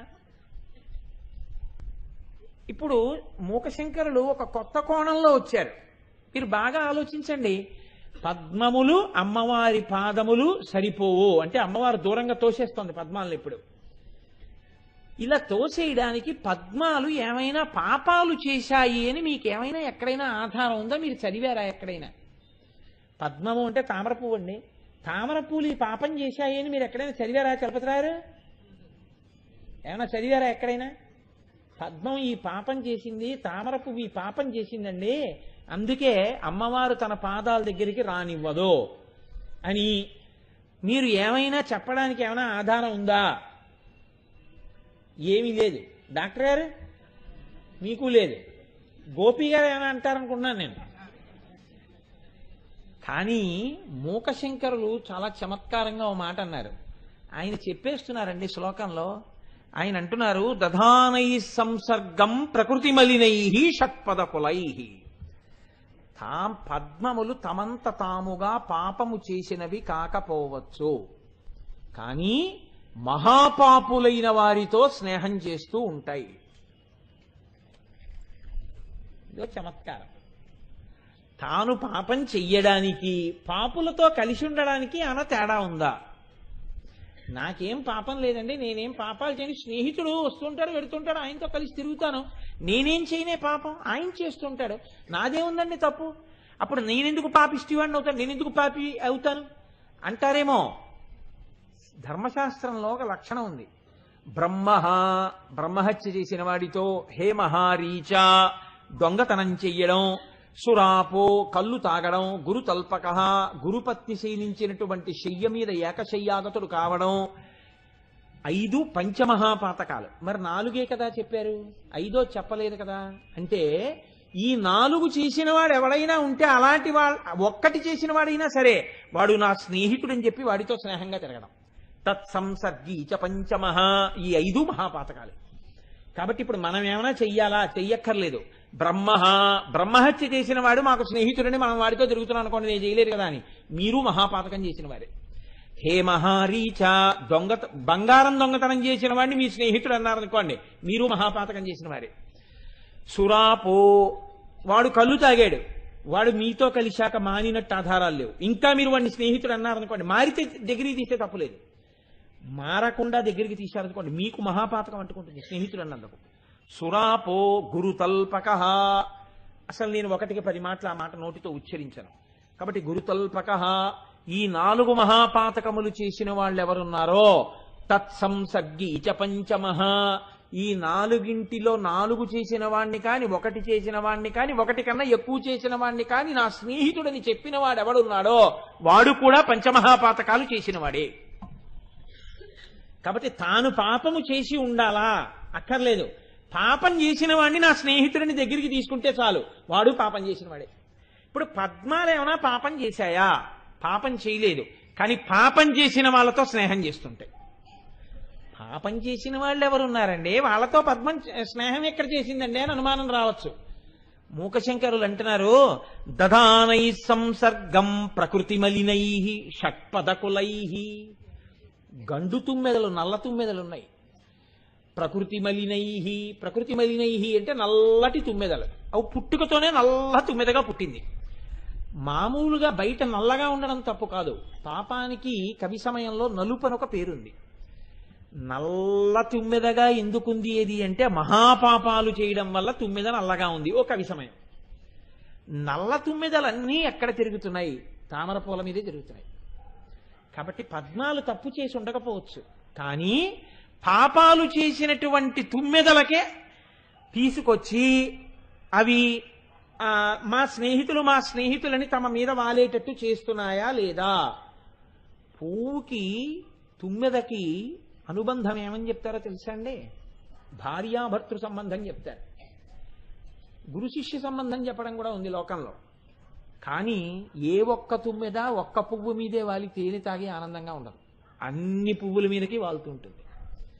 కాబట్టి అమ్మా, నల్ల తుమ్మెదలున్నాయే ఇవి పాపం చేసినవి కదమ్మా, వాటి స్వరూపమే తెలిసిపోతుంది పాపం చేశాయని నల్లగాను. ప్రకృతి మలినై అంటే పాపాన్ని నలుపు అనడం ఒక కవి సమయం, ఒక చమత్కారం. నల్ల తుమ్మెదల్ని తీసుకొచ్చి ఆశ్రయం ఇచ్చి మీ మీద వాలేటట్టుగా పద్మాలు చేస్తున్నాయా లేదా? స్నేహం చేస్తున్నాయి కాబట్టి తుమ్మెదలు వచ్చి వాలుతున్నాయి, లేకపోతే ఎందుకు వాళ్తాయి? కాబట్టి పాపులతో స్నేహము పాపమే. కాబట్టి పద్మాలు పాపం చేస్తున్నాయా లేదా? చేస్తున్నాయి. అందుకే పాపులకు అమ్మవారి పాదాలు ముట్టుకునే అవకాశం ఉంటుందా? ఉండదు. అందుకని ఎప్పుడూ అమ్మవారు పద్మములను తన పాదముల దగ్గరికి రానివ్వదు. అందుకే పద్మమునకు అమ్మవారి పాదములకు పడదు. మొదటి సిద్ధాంతం చెప్పారు మూకశంకరుడు. కంగారు పడిపోకండి, వినండి, అలా వింటూ ఉండండి చెప్పింది. ద్విజాధీశ్లాఘా విధిషు వివిధద్భిర్ముకుళతాం. ఇంకో తప్పు కూడా చేశాయమ్మా పద్మాలన్నారు. ఇంకో తప్పు చేశాయి. ఏమిటి చేశాయి అంటే, లోకంలో ద్విజాధీశ్లాఘా, ద్విజులు అని ఉంటారు. ద్విజులు అంటే రెండు సార్లు పుట్టిన వాళ్ళు. జ అంటే పుట్టడం, ద్విజ అంటే 2 మాటలు పుట్టిన వాళ్ళు. నీరజ అంటే నీటిలోంచి పుట్టింది అని పద్మం. ద్విజ అంటే 2 మాటలు పుట్టడం. 2 మాటలు పుట్టడం ఎవరు పుడతారు అంటే, సంస్కారము కానీ మంత్రోపదేశం కానీ జ్ఞానము కలగడం కానీ ఇటువంటివి జరిగిన వాళ్ళని ద్విజులు అంటారు. ఉపనయనమై గాయత్రీ మంత్రం చేశారనుకోండి ద్విజుడు. ఒక ఆయన తనంత తానుగా మంత్రదీక్షని పొందాడనుకోండి ఆయన ద్విజుడు. ఒక ఆయన జ్ఞానం పొందాడనుకోండి ఆయన ద్విజుడు. ఇటువంటి వారందరినీ ద్విజులు ద్విజులు ద్విజులని పిలుస్తుంటారు. ఇలా ఈ ద్విజత్వం పొందినటువంటి వాళ్ళని ఎక్కడైనా చూస్తే, ఒక మంత్రదీక్షలో ఉన్నాయన కనపడ్డాడనుకోండి ఒక నమస్కారం చెయ్యాలి, విమర్శ చేయకూడదు. అలాగే ఒక ఆయన జ్ఞాని మహానుభావుడు కనపడ్డాడనుకోండి ఒక నమస్కారం చెయ్యాలి. లేదు, ఒక గాయత్రీ మంత్రం చేసుకుంటూ గురువుల దగ్గర సంస్కారం పొంది ఉపనయనం చేసుకున్నటువంటి వాడు కనపడ్డాడనుకోండి ఆయన్ని ఆదరించాలి. కాబట్టి ద్విజులను ఆదరించాలి. ద్విజులు కనపడినప్పుడు నమస్కారం చెయ్యాలి. ఒక జ్ఞానికి కానీ, ఒక మంత్రదీక్ష పొందిన వాడికి కానీ, ఒక ఉపనయనం పొందిన వాడికి కానీ నమస్కారం చెయ్యాలని శాస్త్రవచనం. నువ్వు నమస్కారం చేయకపోతే పీడాపోయి ఆయన్ని చూసి మొహం ఇలా ముకుళించుకుని ఇలా ముడుచుకుని పక్కకి మాత్రం తిరగకూడదు. వీడి బతుకెంత అన్నట్టుగా తిరక్కు తప్పని చెప్పింది శాస్త్రం. నువ్వు నమస్కారం చేయకపోతే పక్కకి తొలగిపో తప్ప, వాళ్ళని చూసి మొహం ముడుచుకోకు అని చెప్పింది. అమ్మ, ఈ పద్మాలు ఏం చేస్తున్నాయి? ద్విజాధీశ్లాఘా, ఇవి విదధద్భిర్ముకుళతాం. తెలుసు వీటికి, అటువంటి ద్విజాధీశులు, అందులో అటువంటి ద్విజులలో చాలా గొప్పవాళ్లు కనపడితే ముఖం ముడుచుకోకూడదు అన్న విషయం పద్మానికి తెలుసు. లక్ష్మీదేవి కూర్చుంటుంది, వాటికి జ్ఞానం ఉంది. కానీ ఇవి ఏం చేస్తున్నాయి? ద్విజాధీశుణ్ణి చూసినప్పుడు ముఖం ముడుచుకుంటున్నాయి. ఎవరయ్యా ద్విజాధీశుడు? ఎవరిని చూస్తే మొహం ముడుచుకుంటున్నాయి? ద్విజులు అంటే కేవలము బ్రాహ్మణులు కాదు, కేవలముగా మంత్ర సంస్కారము పొందిన వారు కాదు, కేవలముగా ఉపనయనమైన వారు కాదు. పక్షులు కూడా ద్విజులే. ఒకసారి గుడ్డుగా పుడతాయి, గుడ్డు పొదగబడి పిల్లగా వస్తాయి. కాబట్టి అవి ద్విజులే. ఈ పక్షులన్నీ ద్విజులైతే చకోర పక్షులు కూడా ద్విజులే, అవి పక్షులే. కాబట్టి ఈ చకోర పక్షులకు ఆయన అధీశుడు, ప్రాణములు పెట్టేవాడు, అన్నం పెట్టేవాడు. ఎందుకని? చంద్రుడి యొక్క వెన్నెల తింటాయి చకోర పక్షులు. చంద్రుడి యొక్క వెన్నెల తిని బతికేటటువంటి చకోర పక్షులకు నాయకుడైనటువంటి ద్విజాధీశుడైన చంద్రుణ్ణి చూసేటప్పటికే ఈ పద్మాలు ముఖాలు ముడుచుకుంటున్నాయి. అంటే రాత్రి అయితే అవి ముడుచుకుపోతుంటాయి. కాబట్టి మరి ద్విజాధీశుల్ని చూసి ముఖం ముడుచుకోవడం పాపం కదమ్మా ధర్మశాస్త్రం ప్రకారం. ఓ నమస్కారం చెయ్యవు, ముఖం ప్రసన్నంగా ఇలా విచ్చుకోదు, సంతోషంగా ఉండవు, ఓ వినయం లేదు, ఓ విధేయత లేదు. కాబట్టి ఇది మహాపాపం కదా అమ్మా. కాబట్టి ఇటువంటి మహాపాపం చేస్తున్నాయి. కాబట్టి ఇంత పాపం చేసిన వాటిని నీ పాదముల దగ్గరికి ఎలా రాణిస్తావు? అందుకే నీ పాదములు ఈ పద్మములను తిరస్కరిస్తూ ఉంటాయి. ఎప్పుడు అసలు పద్మాలతో నా పాదములకు పోలిక వేయకండి అని చెప్పి తీసేస్తుంటాం. కాబట్టి రెండో పాపం ఉందా లేదా పద్మాలకి? ఉంది. మొదటి పాపం ఏది గోపి గారు? మొదటి పాపం ఏది పద్మములు చేసింది? లేమండి, చెప్పండి. ఏ పాపం చేశాయి పద్మాలు? మొదటి పాపం ప్రకృతి మలినై షట్పదకులై, నల్ల తుమ్మెదల్ని దగ్గరికి రానిచ్చాయి. పాపమున్న వాటి సంసర్గము కూడా పాపమే, పాపులతో స్నేహం చేయడం కూడా పాపమే. రెండో దోషం ఏం చేశాయి డాక్టర్ గారు? ద్విజాధీశశ్లాఘ, ద్విజులకు నాయకుడైనటువంటి చంద్రుణ్ణి చూసి ముఖం ముడుచుకున్నాయి. కాబట్టి రెండు తప్పులు చేశాయి. ఇంకా ఏమైనా చేశాయా చెప్తున్నారు మూకశంకర్లు. మళ్ళీ అడుగుతా మొదటి నుంచి డాక్టర్ గారు, గుర్తుపెట్టుకోండి.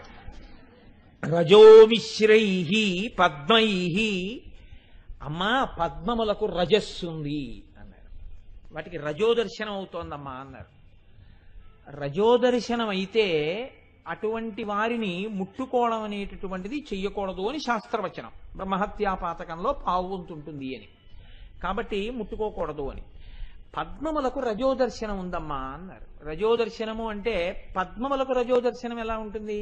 వాటికి కేసరములు ఉన్నాయి, కేసరములలోంచి పుప్పుడి పడుతూ ఉంటుంది. ఆ పుప్పుడి పడడమే రజోదర్శనం. కాబట్టి రజోదర్శనం ఉన్నటువంటి పద్మాలు ఇంత పవిత్రమైన పాదాలను ఎలా ముట్టుకుంటాయి? ముట్టుకోకూడదు. కాబట్టి వాటిని దూరంగా పెడుతుంటావు. మీరు ముట్టుకోకూడదు, మీరు నమస్కారం చేయకూడదు. అలా ముట్టుకుని దూరం నుంచి దూరంగా తోసేస్తుంటావు నన్ను. ఇది కారణం కాదు. రజోమిశ్రై, అవి రజోగుణంతో ఉంటాయి. రజోగుణం అంటే ఎప్పుడూ తొందర, ఎప్పుడూ పరుగు, ఎప్పుడూ కోపం, ఎప్పుడూ ఆశ, ఎప్పుడూ కోరిక, ఎప్పుడూ ఏదో అల్లరి, ఎప్పుడూ ఉద్వేగం. ఇలా పరిగెత్తేవాడు ఎవడుంటాడో వాటిని రజోగుణం అంటారు. తొందరగా విచ్చుకోవడం, తొందరగా ముడుచుకుపోవడం. ఏమిటమ్మా పద్మాలకు ఆ లక్షణాలు? కాబట్టి రజోమిశ్రై పద్మై, ఇదిగో అలాంటి లక్షణాలు. రజోగుణం ఉంది, రజో దర్శనం ఉంది. అందుకే నీ పాదములను దగ్గరికి రానివ్వవు. ఏం డాక్టర్ గారు? కాబట్టి ఈ మూడు కారణముల చేత అమ్మవారు పద్మములను తన పాదముల దగ్గరికి రానివ్వదు. ఎవరు రానివ్వట్లేదు చెప్పారా లేదా మూకశంకర్లో? ఆ శ్లోకంలో ఎక్కడైనా ఎవరు రానివ్వట్లేదు అమ్మ పాదముల దగ్గరికి చెప్పారా? చెప్పారు. ఎక్కడ చెప్పారు?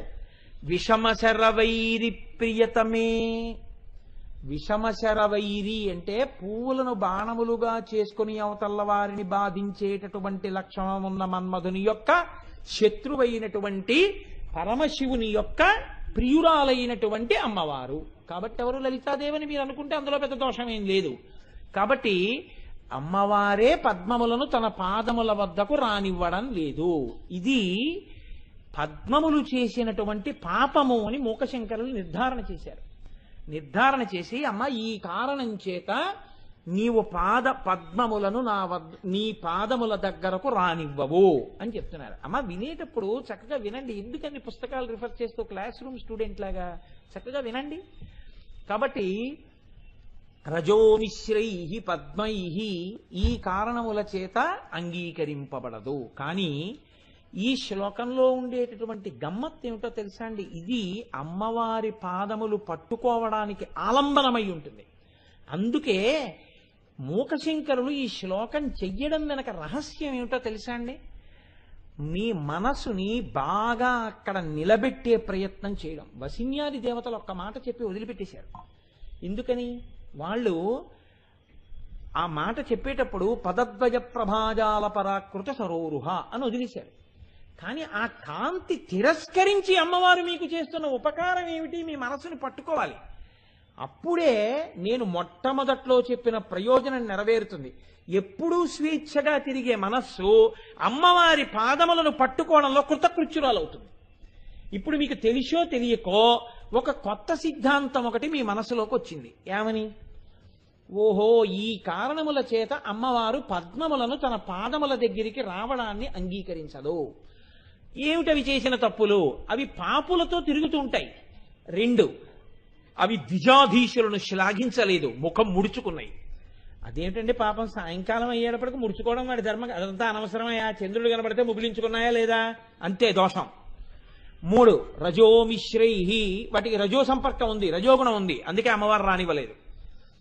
విషమశరవైరి ప్రియతమే, మన్మధుని యొక్క శత్రువైన పరమశివుని యొక్క ఇల్లాలైన పార్వతీదేవి నీవు రానివ్వలేదు. ఇదే శ్లోకం అలాగే నిర్ధారణ చేసి మీరు అట్టే పెట్టేశారనుకోండి, ఇప్పుడు ఏమైపోతుందంటే ఒక పెద్ద ఇబ్బంది వస్తుంది. ఎక్కడి నుంచి వస్తుందో ఆ ఇబ్బంది నేను చెప్తాను చూడండి. మీరు కింద నుంచి పైకి రండి. ఇప్పుడు ఆ శ్లోకంలో ఆవిడ ఎవరు? విషమశర వైరి ప్రియతమే. ఆవిడ మన్మధుని యొక్క శత్రువైన పరమశివుడికి ఇల్లాలు. కాబట్టి ఇప్పుడు ఆవిడ సహజంగా ఎవరిని ప్రేమించవలసి ఉంటుంది? ఎవరంటే ఇష్టపడాలి? మన్మధుడికి శత్రువుగా నిలబడే వాళ్ళందరినీ ఆవిడ ఇష్టపడి ఉండాలి కదండి. మన్మధుని శత్రువైనటువంటి పరమశివుడి యొక్క భార్య కాబట్టి మన్మధుడికి శత్రువులుగా ఉన్న వాళ్ళందరూ ఆవిడికి ఇష్టపడే వాళ్ళై ఉంటారు, అంతే కదండి. ఇప్పుడు నాతో చాలా సన్నిహితంగా ఉండాలని, నాతో చాలా ప్రేమగా ఉండాలని కోరుకున్నవాడు నేను చాలా ప్రేమించే వ్యక్తి జోలికి వెళ్ళకూడదు. అది మొదటి నియమం కదా. నేను బాగా ప్రేమించే వ్యక్తి జోలికి వెళ్ళడమే ఏ ఇతర కారణము నా పట్ల చేయకపోయినా నా నుంచి దూరం అయిపోవడానికి కారణమైపోతుంది. దానికి పెద్ద సిద్ధాంతావిష్కరణం ఏం అక్కర్లేదు. It requires only common sense. గురువు గారికి ఫలానా వారంటే ఇష్టం, వారి మనస్సు ఖేద పెట్టకూడదు. వారి మనస్సు ఖేదపడి వారు వచ్చి గురువు గారికి చెప్పారనుకోండి, అయిపోయిందంతే, నువ్వు జరిగిపోయావు. వారి జోలికి నువ్వు వెళ్ళకూడదు. ఎందుకంటే ఒకటే కారణం, ఆయన ఈయనకి దగ్గర, అంతే. ఆయనకి ఈయన మనసులో స్థానం ఉంది కాబట్టి ఇప్పుడు ఈయన జోలికి నువ్వు వెళ్ళావు, నువ్వు దూరం జరిగిపోతావు, అంతే. అది ఇమిడియట్ రియాక్షన్, దానికి ఇంకేమీ సందేహమేమి ఉండదు. అలా ఉండకపోవడం అన్నది ఎక్కడ ఉండదండి లోకంలో. అందుకే లేకపోతే లోకంలో పాపము పుణ్యము అన్న 2 మాటలు రావు. అసలు 2గా మీకు విభాగం చేయడం కుదరదు. ఇప్పుడు అమ్మవారి యొక్క భర్త ఎవరికి శత్రువు? మన్మధుడికి శత్రువు. మన్మధుడికి మిత్రుడిగా మీరున్నారనుకోండి, అమ్మవారు ఎలా ఆదరిస్తుందండి మిమ్మల్ని? ఎలా ఆదరిస్తుంది? కాబట్టి ఇప్పుడు అసలు అమ్మవారి ఆదరణకి నోచుకోవాలంటే మీకు ఉండవలసిన మొదటి లక్షణం ఏమిటి? మీరు మన్మధుణ్ణి ఆదరించని వారై ఉండాలి. ఈ సభలో ప్రసంగం చెప్తున్న నాతో సహా నిస్సంకోచంగా మాట్లాడితే మన్మధుణ్ణి ఆదరించని వారు ఎవరున్నారు? ఒక్కసారి ఆలోచించండి. నాతో సహా అన్నాను, అందుకే. నాకు కొడుకు కూతురు ఉన్నారండి. కాబట్టి మన్మధుణ్ణి ఆదరించని వారు లోకంలో బహుకొద్ది మంది ఉండి ఉండవచ్చు. ఎక్కడో ఉంటాడు, కోట్ల కోట్ల కోట్ల మందిలో ఒక ఆయన ఉంటాడు ఎక్కడో. మిగిలిన వాళ్ళందరూ మన్మధుణ్ణి ఆదరించిన వాళ్ళే. అంటే ఇప్పుడు ఆవిడ భర్తకి ఎవరు శత్రువో వారిని మిత్రుడిగా చేసుకుని ఉన్న వాళ్ళం మనందరం. ఆయన అంటే చాలా ప్రీతి కలిగిన వాళ్ళం. ఆయన బాణాలు పడితే సుఖాలు అనుభవించి సంతోషించేవాళ్ళం. ఏది? నీచమైన కామోపభోగం దగ్గర నుంచి ఇతరమైనటువంటి కామముల వరకు. కామములు అంటే సుఖముల యందు అపేక్ష వరకు. కాబట్టి మీకు మొట్టమొదట ఎక్కడ డిబార్ అయిపోయారు? మీరు పద్మాల మాట అలా ఉంచండి, అవి పాపం చేశాయంటారేమిటి? మీకు అప్లై చేసుకోండి ఆ శ్లోకాన్ని. మీరేమైనా అమ్మవారి పాదాలు పట్టుకోవడానికి అర్హత ఉందా? లలితా సహస్రం చదవడం ఎందుకు, నేను చెప్పడం ఎందుకు, మీరు వినడం ఎందుకు? ఇంకా పోయింది, మీకు ఓ మార్కు లేదు అక్కడ. 2 కొంచెం ముందుకు రండి, 3వ పాదంలోకి. వాటికి రజోగుణం ఉంది, రజోదర్శనం ఉంది. రజోదర్శనం ఉంది కాబట్టే మన్మథ బాణం పడ్డానికి యోగ్యతని పొందావు, లేకపోతే అసలు సంసారమే లేదు. 2 రజోదర్శనం ఉంది కాబట్టే అది అణుచుకోవడం కోసం, సత్వంలోకి వెళ్ళడం కోసం నువ్వు లలితా సహస్రం చదువుకుంటున్నావు, లలితా సహస్రం వింటున్నావు, అమ్మవారిని పూజ చేస్తున్నావు. కాబట్టి ఇప్పుడు అసలు రజోగుణం లేనివాడు ఈ సభలో లేడు, అందరూ శుద్ధ సత్వ స్వరూపులే అన్నారనుకోండి, ఇంకసలు ఈ ఉపాసనలు ఎందుకు, ఆరాధనలు ఎందుకు? వాళ్ళందరూ ఈశ్వరుని చేరిపోయిన వాడే. కాబట్టి రజోదర్శనము, అంటే రజోదర్శనం అంటే మీరు హీన ప్రవృత్తి ఎందే చూడక్కర్లేదు. ఎప్పుడో అప్పుడు రజోగుణాన్ని చూపించిన వాడు, పోని ఎప్పుడో అప్పుడు ఉద్వేగాన్ని చూపించిన వాడు. ఇప్పుడు ప్రశాంతంగా ఉన్నాడేమో, ఉద్వేగం చూపించకుండా ఉన్నానన్నవాడు ఉన్నాడేంటి? శంకరాచార్యులు వారంతటి వారు ఓసారి అదేంటి ఎవరినో చూసి చిచి పక్కకి తప్పుకో అన్నారు. నన్ను తప్పుకోమంటావా, నాలో ఆత్మ తప్పుకోమంటావా అంటే కాళ్ళ మీద పడి మరి ఈశాపంచకం చేశారంటే శంకరాచార్యులు వారు కూడా ఇప్పుడు ఈ లిస్టులోకి రాకుండా వెళ్ళిపోవాలి కదండి. మరి ఎప్పుడో అప్పుడు రజోగుణం బయటికి వచ్చిందిగా. కాబట్టి రజోదర్శనం అయినటువంటి వాడెవ్వడో అమ్మవారి పాదములు ముట్టుకోవడానికి అర్హుడు కాడో తీసేయాలి కదండి. అప్పుడు మనలో ఎవరన్నా మిగులుతామని నేను అనుకోవట్లేదు, నేనైతే మిగలను ఖాయంగా చెప్పేసుకుంటున్నాను, మీ జోలికి నేను రాను. కాబట్టి రజోమిశ్రై పక్కన పెట్టేయండి. ఇంకొంచెం ముందుకు రండి. ఇప్పుడెవరు? ద్విజాధీశ్లాఘ, చాలా ఉత్తములైనటువంటి వారు ఎవరున్నారో, ఈశ్వరారాధకులు ఎవరున్నాయో అటువంటి వారికి పేరు పద్దు పెట్టకుండా ఉండుట, అటువంటి వారి జోలికి వెళ్లకుండా ఉండుట, అటువంటి వారికి నమస్కరించుట. మన జన్మాంతరంలో అలా ఎక్కడైనా ఆయన కనపడడం కాదు, ఆయన ఫోటో కనపడితే నమస్కారం పెట్టి అంత గౌరవంగా మనం జీవిస్తున్నటువంటి క్రమం మనకుందా? అసలు ద్విజాధీశుడన్నవాడు ఎరుకలో ఉండడం, వాడికి నమస్కారం చేయడమే లేదు. ఇంకా ద్విజాధీశ శ్లాఘ ఎక్కడుంది? ఆయన్ని కీర్తించడం వరకు ఎక్కడొచ్చింది? లేదు. కాబట్టి అమ్మవారి పాదాలు ఎలా పట్టుకుంటారు మీరు? మీరు ఎక్కడా మహోత్కృష్టమైనటువంటి ఓ బ్రహ్మజ్ఞానిని కీర్తించిన సందర్భాలు జీవితంలో లేవు, మహాత్ముల్ని నిందించిన సందర్భాలు ఉంటే ఉండొచ్చు. కాబట్టి అమ్మవారి పాదాలు పట్టుకోవడానికి అవకాశం లేదు. పద్మాలు పాపం చేయలేదండి, పాపం చేసిన తుమ్మిదలకి ఆశ్రయం ఇచ్చేయి. తుమ్మిదలకి ఆశ్రయం ఇస్తే అవి కూడా పాపులు, కాబట్టి అమ్మ నువ్వు పాదాల దగ్గరికి రావట్లేదు అంటే మనందరం తప్పట్లు కొట్టి మా గోపి గారు, డాక్టర్ గారు, చలపతి గారు సిద్ధాంతం చేసేశారు. అవునండి పాపం చేసేయండి, అందుకే అమ్మవారి పాదాల దగ్గరికి రావక్కర్లేదండి అన్నారు. పాపం చెయ్యని వాళ్ళు ఎవరైనా ఉంటారా చలపతి గారు? పోనీ చెయ్యకపోతే పాపులతో స్నేహం లేనివాడు ఉన్నాడు ఆ లోకంలో. మరి అప్పుడు మనమే బతికేమైనట్టు? మీరంత తేలిగ్గా సిద్ధాంతం చేశారు ఏమండి? మీరు ఇందాక చెప్పడం అంత తేలిగ్గా చెప్పేశారు పద్మాలు కదా అని. ఇప్పుడు కింద నుంచి పైకి వచ్చేటప్పుడు ఇవి లేని వాళ్ళని ఒకళ్ళని చూపించండి నాకు. మరి ఎందుకు చెప్తున్నట్టు లలితా సహస్రం ఎలాగ ఇప్పుడు మనం ఎలాగ గట్టెక్కడం నాకు చెప్పండి. మీరు వచ్చి మీరు అలా నిర్ధారణ చేసేశారే తేలిగ్గాను. ఇప్పుడు ఈ 4ంటిని దాటి చేరడానికి అవకాశం ఏమైనా ఉంటుందా? 4 దాటగలమా అంటే చూడండి, డాక్టర్ గారు చాలా తెలివైన వారు, మంచి మాటే, నేను కాదన్ను. అందులోనే ఉంది చమత్కారం ఆ శ్లోకంలో. మళ్ళీ శ్లోకం కిందకి రండి. వస్తే ఇప్పుడేమంటున్నారు? మీకు ఊరట కలగాలి వెంటనే, ఎందుకని బెంగొచ్చింది. అమ్మ నాయనో ఇదేదో పద్మాలనుకుని అన్నాం, ఈ కొంప తీసే ప్రక్రియ మన మీదకి వచ్చింది. ఇప్పుడు పద్మాల మాట దేవుడు ఎరుగు, ఇప్పుడు మనకి ఉన్నాయి కదా సర్వలక్షణ లక్షితాకారులు. ఇప్పుడు మన బతుకు ఏమిటి అమ్మవారి విషయంలో?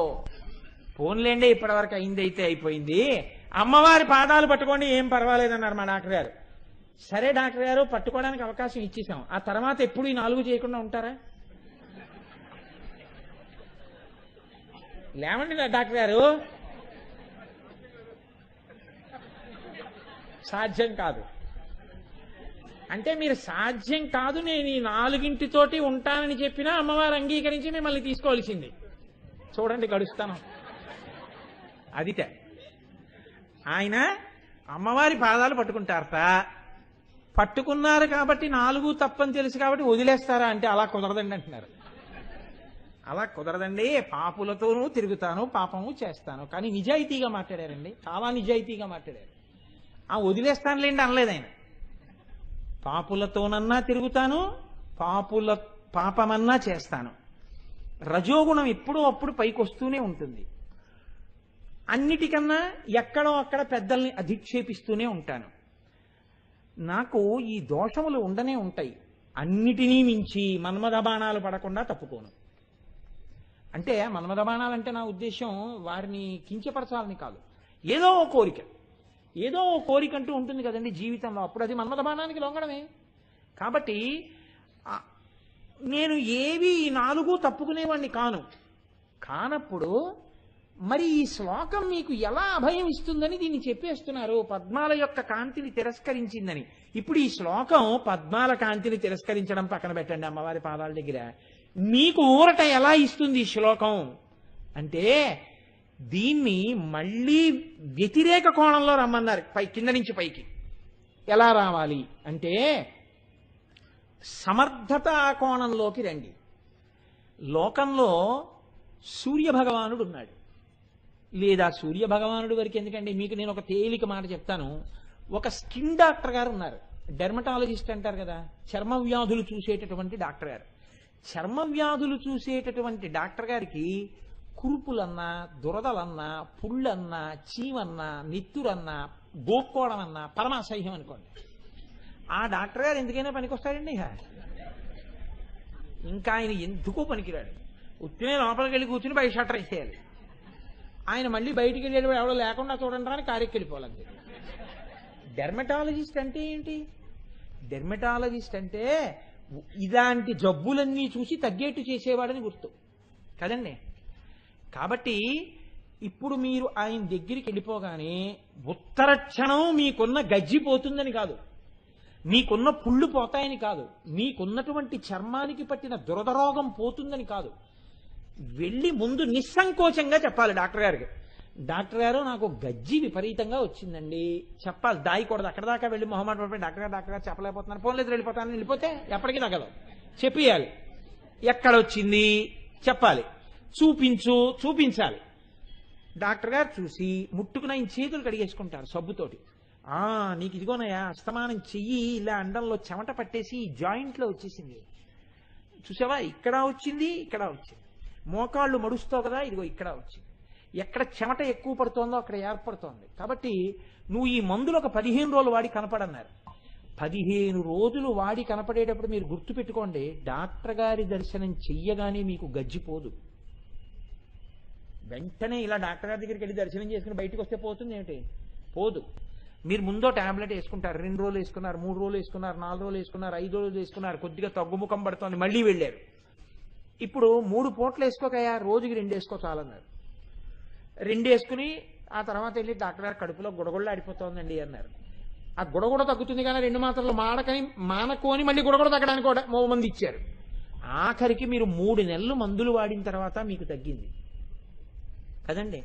తప్ప డాక్టర్ గారు దర్శనం చేస్తే గజ్జిపోతుంది ఏంటి? డెర్మటాలజిస్ట్ దగ్గరికి వెళ్తే పోదు. డెర్మటాలజిస్ట్కి మీ చర్మ వ్యాధులు చూసి అసహ్యించుకోవచ్చు ఏంటి? అసహ్యించుకోకూడదు. ఈ 2 కలిసే ఉంటాయి అక్కడ. మీరు ఈ 2 కలిసి ఉంటేనే మీకు ప్రయోజనం. ఈ 2 లేవనుకోండి, ఆయన డాక్టర్ అయినా మీరు పేషెంట్ అయినా మీ జబ్బు పోదు, ఆయన డాక్టర్ అయ్యడం వల్ల ఉపయోగం ఉండదు. ఈ 2 కలిస్తేనే ఉపయోగం. అమ్మా అసలు నువ్వు ఉన్నది ఎందుకు? ఈ 4 ఉన్న పాపులు ఉన్నారు కాబట్టి పాపం తీయడానికి. ఈ 4 ఉన్న వాళ్ళని రానివ్వనంటే ఇక నువ్వు ఉన్నాడు ఎందుకు, మేము పాపాలు చేయడం ఎందుకు? నువ్వు డెర్మటాలజిస్టు, మేము స్కిన్ పేషెంట్. కాబట్టి మేము నీ దగ్గరికి వస్తాం క్రమక్రమంగా తగ్గించి. ఇవి వదలలేము, చెయ్యకుండా ఉండలేనన్న ఇది బలహీనత. కానీ చెయ్యకుండా ఉందామన్న కోరిక మాత్రం ఉంది లోపల. ఇవి బాగా తగ్గించేసి ఎప్పుడైనా తప్పక నేను ఏదైనా చెయ్యవలసి వస్తే నీ ఆరాధనగా చేసేట్టు అనుగ్రహించు. పులిహార తినాలనుంది, పులిహార తినడం అంటే మన్మథ బాణానికి లొంగిపోవడం అయిపోతుంది కాబట్టి నేను పులిహార తినడానికి భీష్మించక్కర్లేదు. ఇవాళ శనివారం వెంకటేశ్వరుడికి నైవేద్యం పెట్టి ప్రసాదం తీసుకుంటాననుకో, ఇప్పుడు దృష్టికోణం మారుతోంది. ఇప్పుడు కోరికుంటే తప్పు వచ్చిందా? తప్పు లేదు, వైదికం చేయడం వచ్చింది. వేదము అంగీకరించిన పద్ధతిలోకి వెళ్ళడం వచ్చింది. ఇది రావాలి. ఇది ఎవరికి వచ్చింది? ఎక్కడొచ్చింది మొదట అంటే విరోధస్తే యుక్తో, ఆ మాటలో ఉంది గొప్పతనం అంతా. విషమశరి వైరి ప్రియతమే. అమ్మా, నీవు మన్మధుడు బాణములు వేసినప్పుడు కాల్చేసినటువంటి పరమశివుడి యొక్క ఇల్లాలివి. నువ్వేం చేశావు? అసలు కాముణ్ణి బతికించిందని నువ్వే కదా తల్లి. నువ్వు బతికించబట్టి కదా వాడు మా మీద బాణాలేస్తున్నాడు. వాడు మా మీద బాణాలేస్తాడు అన్న విషయాన్ని అంగీకరించమని చెప్పిందని కూడా నువ్వే కదా. నేనెప్పుడు చెప్పానయ్యోయ్ అంటావేమో, వేదంలో చెప్పింది నువ్వు కాదు. ధర్మేచ అర్ధేచ కామేచ నాతి చరామి అని మనం పుచ్చుకుంటున్నాం కదా భార్యని. ధర్మపత్నిగా స్వీకరించి ధర్మబద్ధమైన కామము చేత సంతానం కట్టే తప్పు లేదు, నీకో పితృరుణం నుంచి విముక్తుడు అవుతున్నావని చెప్పింది అమ్మవారే కదా వేదంలో. కాబట్టి అమ్మా, నేను అనుభవించే సుఖములు వైదికమైనటువంటి సుఖములుగా మారిపోతే దాని వలన నాకు వచ్చే ఇబ్బంది ఉండదు. శివుడు ఏం చేశాడు? మన్మధుణ్ణి కాల్చాడు తప్పు చేస్తే. కానీ ఆ శివుడే ఏం చేశాడు? బుద్ధి తెచ్చుకుని నేను ఇంకా శివుడి జోలికి రానని తన హద్దులో తానున్న మన్మధుణ్ణి ఏం చేశాడు? ఆదరించాడు. హద్దు ఎరిగి ఇంకా శివుడి జోలికి వెళ్ళనటువంటి మన్మధుడి జోలికి మళ్ళీ శివుడు వెళ్ళాడా? వెళ్ళలేదు. మీ హద్దు మీరు తెలుసుకుని మీరు అమ్మవారిచ్చిన సుఖములను వైదికంగా ఎంతవరకు ఏ పరిమితిలో ఏవి అనుభవించవచ్చో అలా అనుభవిస్తే అమ్మవారికి దూరం అవుతారని మీరు ఎందుకు అనుకుంటున్నారు? మీరు ఎప్పుడూ దూరం కారు. ఎప్పుడూ దూరం కాకుండా మీరు ఉండగలరు. ఇలా మీరు ఉండగలరనేటటువంటి అభయాన్ని మీకు ఇవ్వడమే ఆ శ్లోకం యొక్క ప్రయోజనం. ఇప్పుడు ఏమవుతుంది? మీరు ఇతపూర్వం పాపులతో తిరిగారు. ఇప్పుడు ఏమయ్యా నువ్వు ఈ పద్ధతి మార్చుకో, మన ఇద్దరం స్నేహంగా ఉందాం. నువ్వు ఈ పద్ధతి మార్చుకోకుండా పాపకర్మ నువ్వు చేస్తూ ఉంటే నీతో స్నేహంగా ఉండడం నాకు భయం. ఎందుకో తెలుసా? నువ్వు పాపం చేశావని నేను అంటలేదు, కానీ నీతో స్నేహితుడిగా ఉండడంలో నేను మనస్సు బలహీనమైన వాడిని, గభాలన జారిపోయి నేను అలా అయిపోతానేమో. కాబట్టి వద్దులేవయ్యా, మన ఇద్దరం దూరంగా ఉందాం. నువ్వు మార్చుకుంటావా? ఎప్పట్లాగే స్నేహం కొనసాగిద్దాం. ఇప్పుడు ఈ అనగలిగిన ధృతి వచ్చింది మీకు. ఎక్కడి నుంచి వస్తోంది? హద్దు తెలియడంలో వస్తోంది. ఈ హద్దు తెలిసేటటువంటి శక్తి మీకు ప్రచోదనం ఎవరు చేస్తారు? శక్తి స్వరూపిణి అయిన అమ్మవారే చేస్తారు. అలా చేస్తే ఏమవుతుంది? ప్రకృతి మలినై పాపులను దగ్గరికి రానివ్వనని అమ్మవారంట లేదు. ఆ పాపము నుంచి విడివడతానన్న ధృతి నీకు ఏర్పడితే, అమ్మా పాపమునందు లేకుండా నన్ను అనుగ్రహించు, నా దృష్టికోణంలో మార్పుతే అని మీరు అడగగలిగితే, పాపం చెయ్యని వారు లోకంలో ఎవరుంటారు నాన్న? నేనున్నది అందుకే కదరా మిమ్మల్ని ఆదరించడానికి, మీకేం బెంగలేదు రండి అని అమ్మా నువ్వు మమ్మల్ని పుచ్చుకోవడానికి సిద్ధంగా ఉన్నావు తల్లి. అందుకనే అమ్మా నీ పాదములకు పద్మములతోటే పూజ. పోలికలో అయితే కాంతి తీశామేమో కానీ అమ్మవారి పూజకి చేస్తే దేంతో పూజ చేస్తాం? పద్మాలతోనే పూజ చేస్తాం. ఎందుకు పుచ్చుకుంటుంది పద్మాలతో పూజ? అక్కడ ఇంకో పూలు కనబడి పద్మాలు కనబడ్డాయి అనుకోండి, పద్మాలు పట్టుకెళ్ళి పాదాల మీద వేస్తాం. ఎందుకు వేస్తాం? అబ్బా ఇంతంత పద్మాలు దొరికాయండి అంటాం. ఇన్ని పాపాలున్నా పద్మాల్ని నీ పాదాల మీద వేసుకున్నట్టే బురదలో పుట్టినా నీ పాదములను చేరి అవి గొప్పవైనట్టే తల్లి. నేను ఇప్పటి వరకు పాపిష్టి ఆలోచనలతో ఉన్నా, ఇప్పుడు వైదిక మార్గం చేరాలనుకుంటే పట్టుకోవలసినవి నీ పాదాలే. అప్పుడు నువ్వెప్పుడూ అభ్యంతర పెట్టావు. నీ పాదములు అలా పుచ్చుకోవడానికి ఎప్పుడూ సిద్ధంగానే ఉంటాయి. మేం పుచ్చుకోగలం నీ పాదాలని. అప్పుడు నువ్వు దూరం చేసే తల్లివి కావు. మీరు యోగ్యత లేని వారిని తీయవు. శివుడు ఎలా పక్కకి తీయలేదో నువ్వు కూడా అలా తీయవు. ద్విజాధీశ్లాఘా, ఇంతకుముందు ఎప్పుడో ఏదో నేను పొరపాటు చేసి ఉంటే ఉండొచ్చు, ఎవరినో తెలియక నింద చెయ్యవచ్చు, కానీ అవే పద్మములు ఆదరించిన సందర్భాలు కూడా ఉన్నాయి. ఎవరిని ఆదరించాయి? ద్విజాధీశ. హంసలుంటాయి. హంసలు ఎక్కడ తిరుగుతాయి? సరోవరంలోనే తిరుగుతాయి. పద్మాలు ఎక్కడ తిరుగుతాయి? సరోవరంలోనే తిరుగుతాయి. చంద్రుణ్ణి చూస్తే ముకుళించుకున్నాయంటున్నారే, మరి హంసలు కూడా ద్విజాధీశులే. ఎందుకని? హంస పక్షి కాబట్టి 2 మాటలు పుట్టింది. 2 మాటలు పుట్టిన పక్షిలో హంస చాలా గొప్పది. ఎందుకని? మిగిలిన వాటిలా కాకుండా పాలు నీరు వేరు చేసి తాగుతుంది. జగత్తుని బ్రహ్మాన్ని వేరు చేసినటువంటి పరబ్రహ్మాన్ని అర్థం చేసుకుని బ్రహ్మవిద్ బ్రహ్మైవ భవతి అయినటువంటి మహాపురుషుడు ఒకడు ఉన్నాడు. తెలిసో తెలియకో ఆయన ఎవరో చంద్రశేఖర పరమాచార్య అని చెప్తుంటే అంత గొప్పవారిని నేను నమస్కారం చేశాను. నేను తెలుసుకుని నమస్కారం చేసిన ఆ నమస్కారము చేత నీ చేసిన దోషములు తొలగి ఇక ముందు నేను బ్రహ్మజ్ఞానుల పట్ల మర్యాదతో ప్రవర్తించేటటువంటి అనుగ్రహము నీ వలన కలుగుగాక.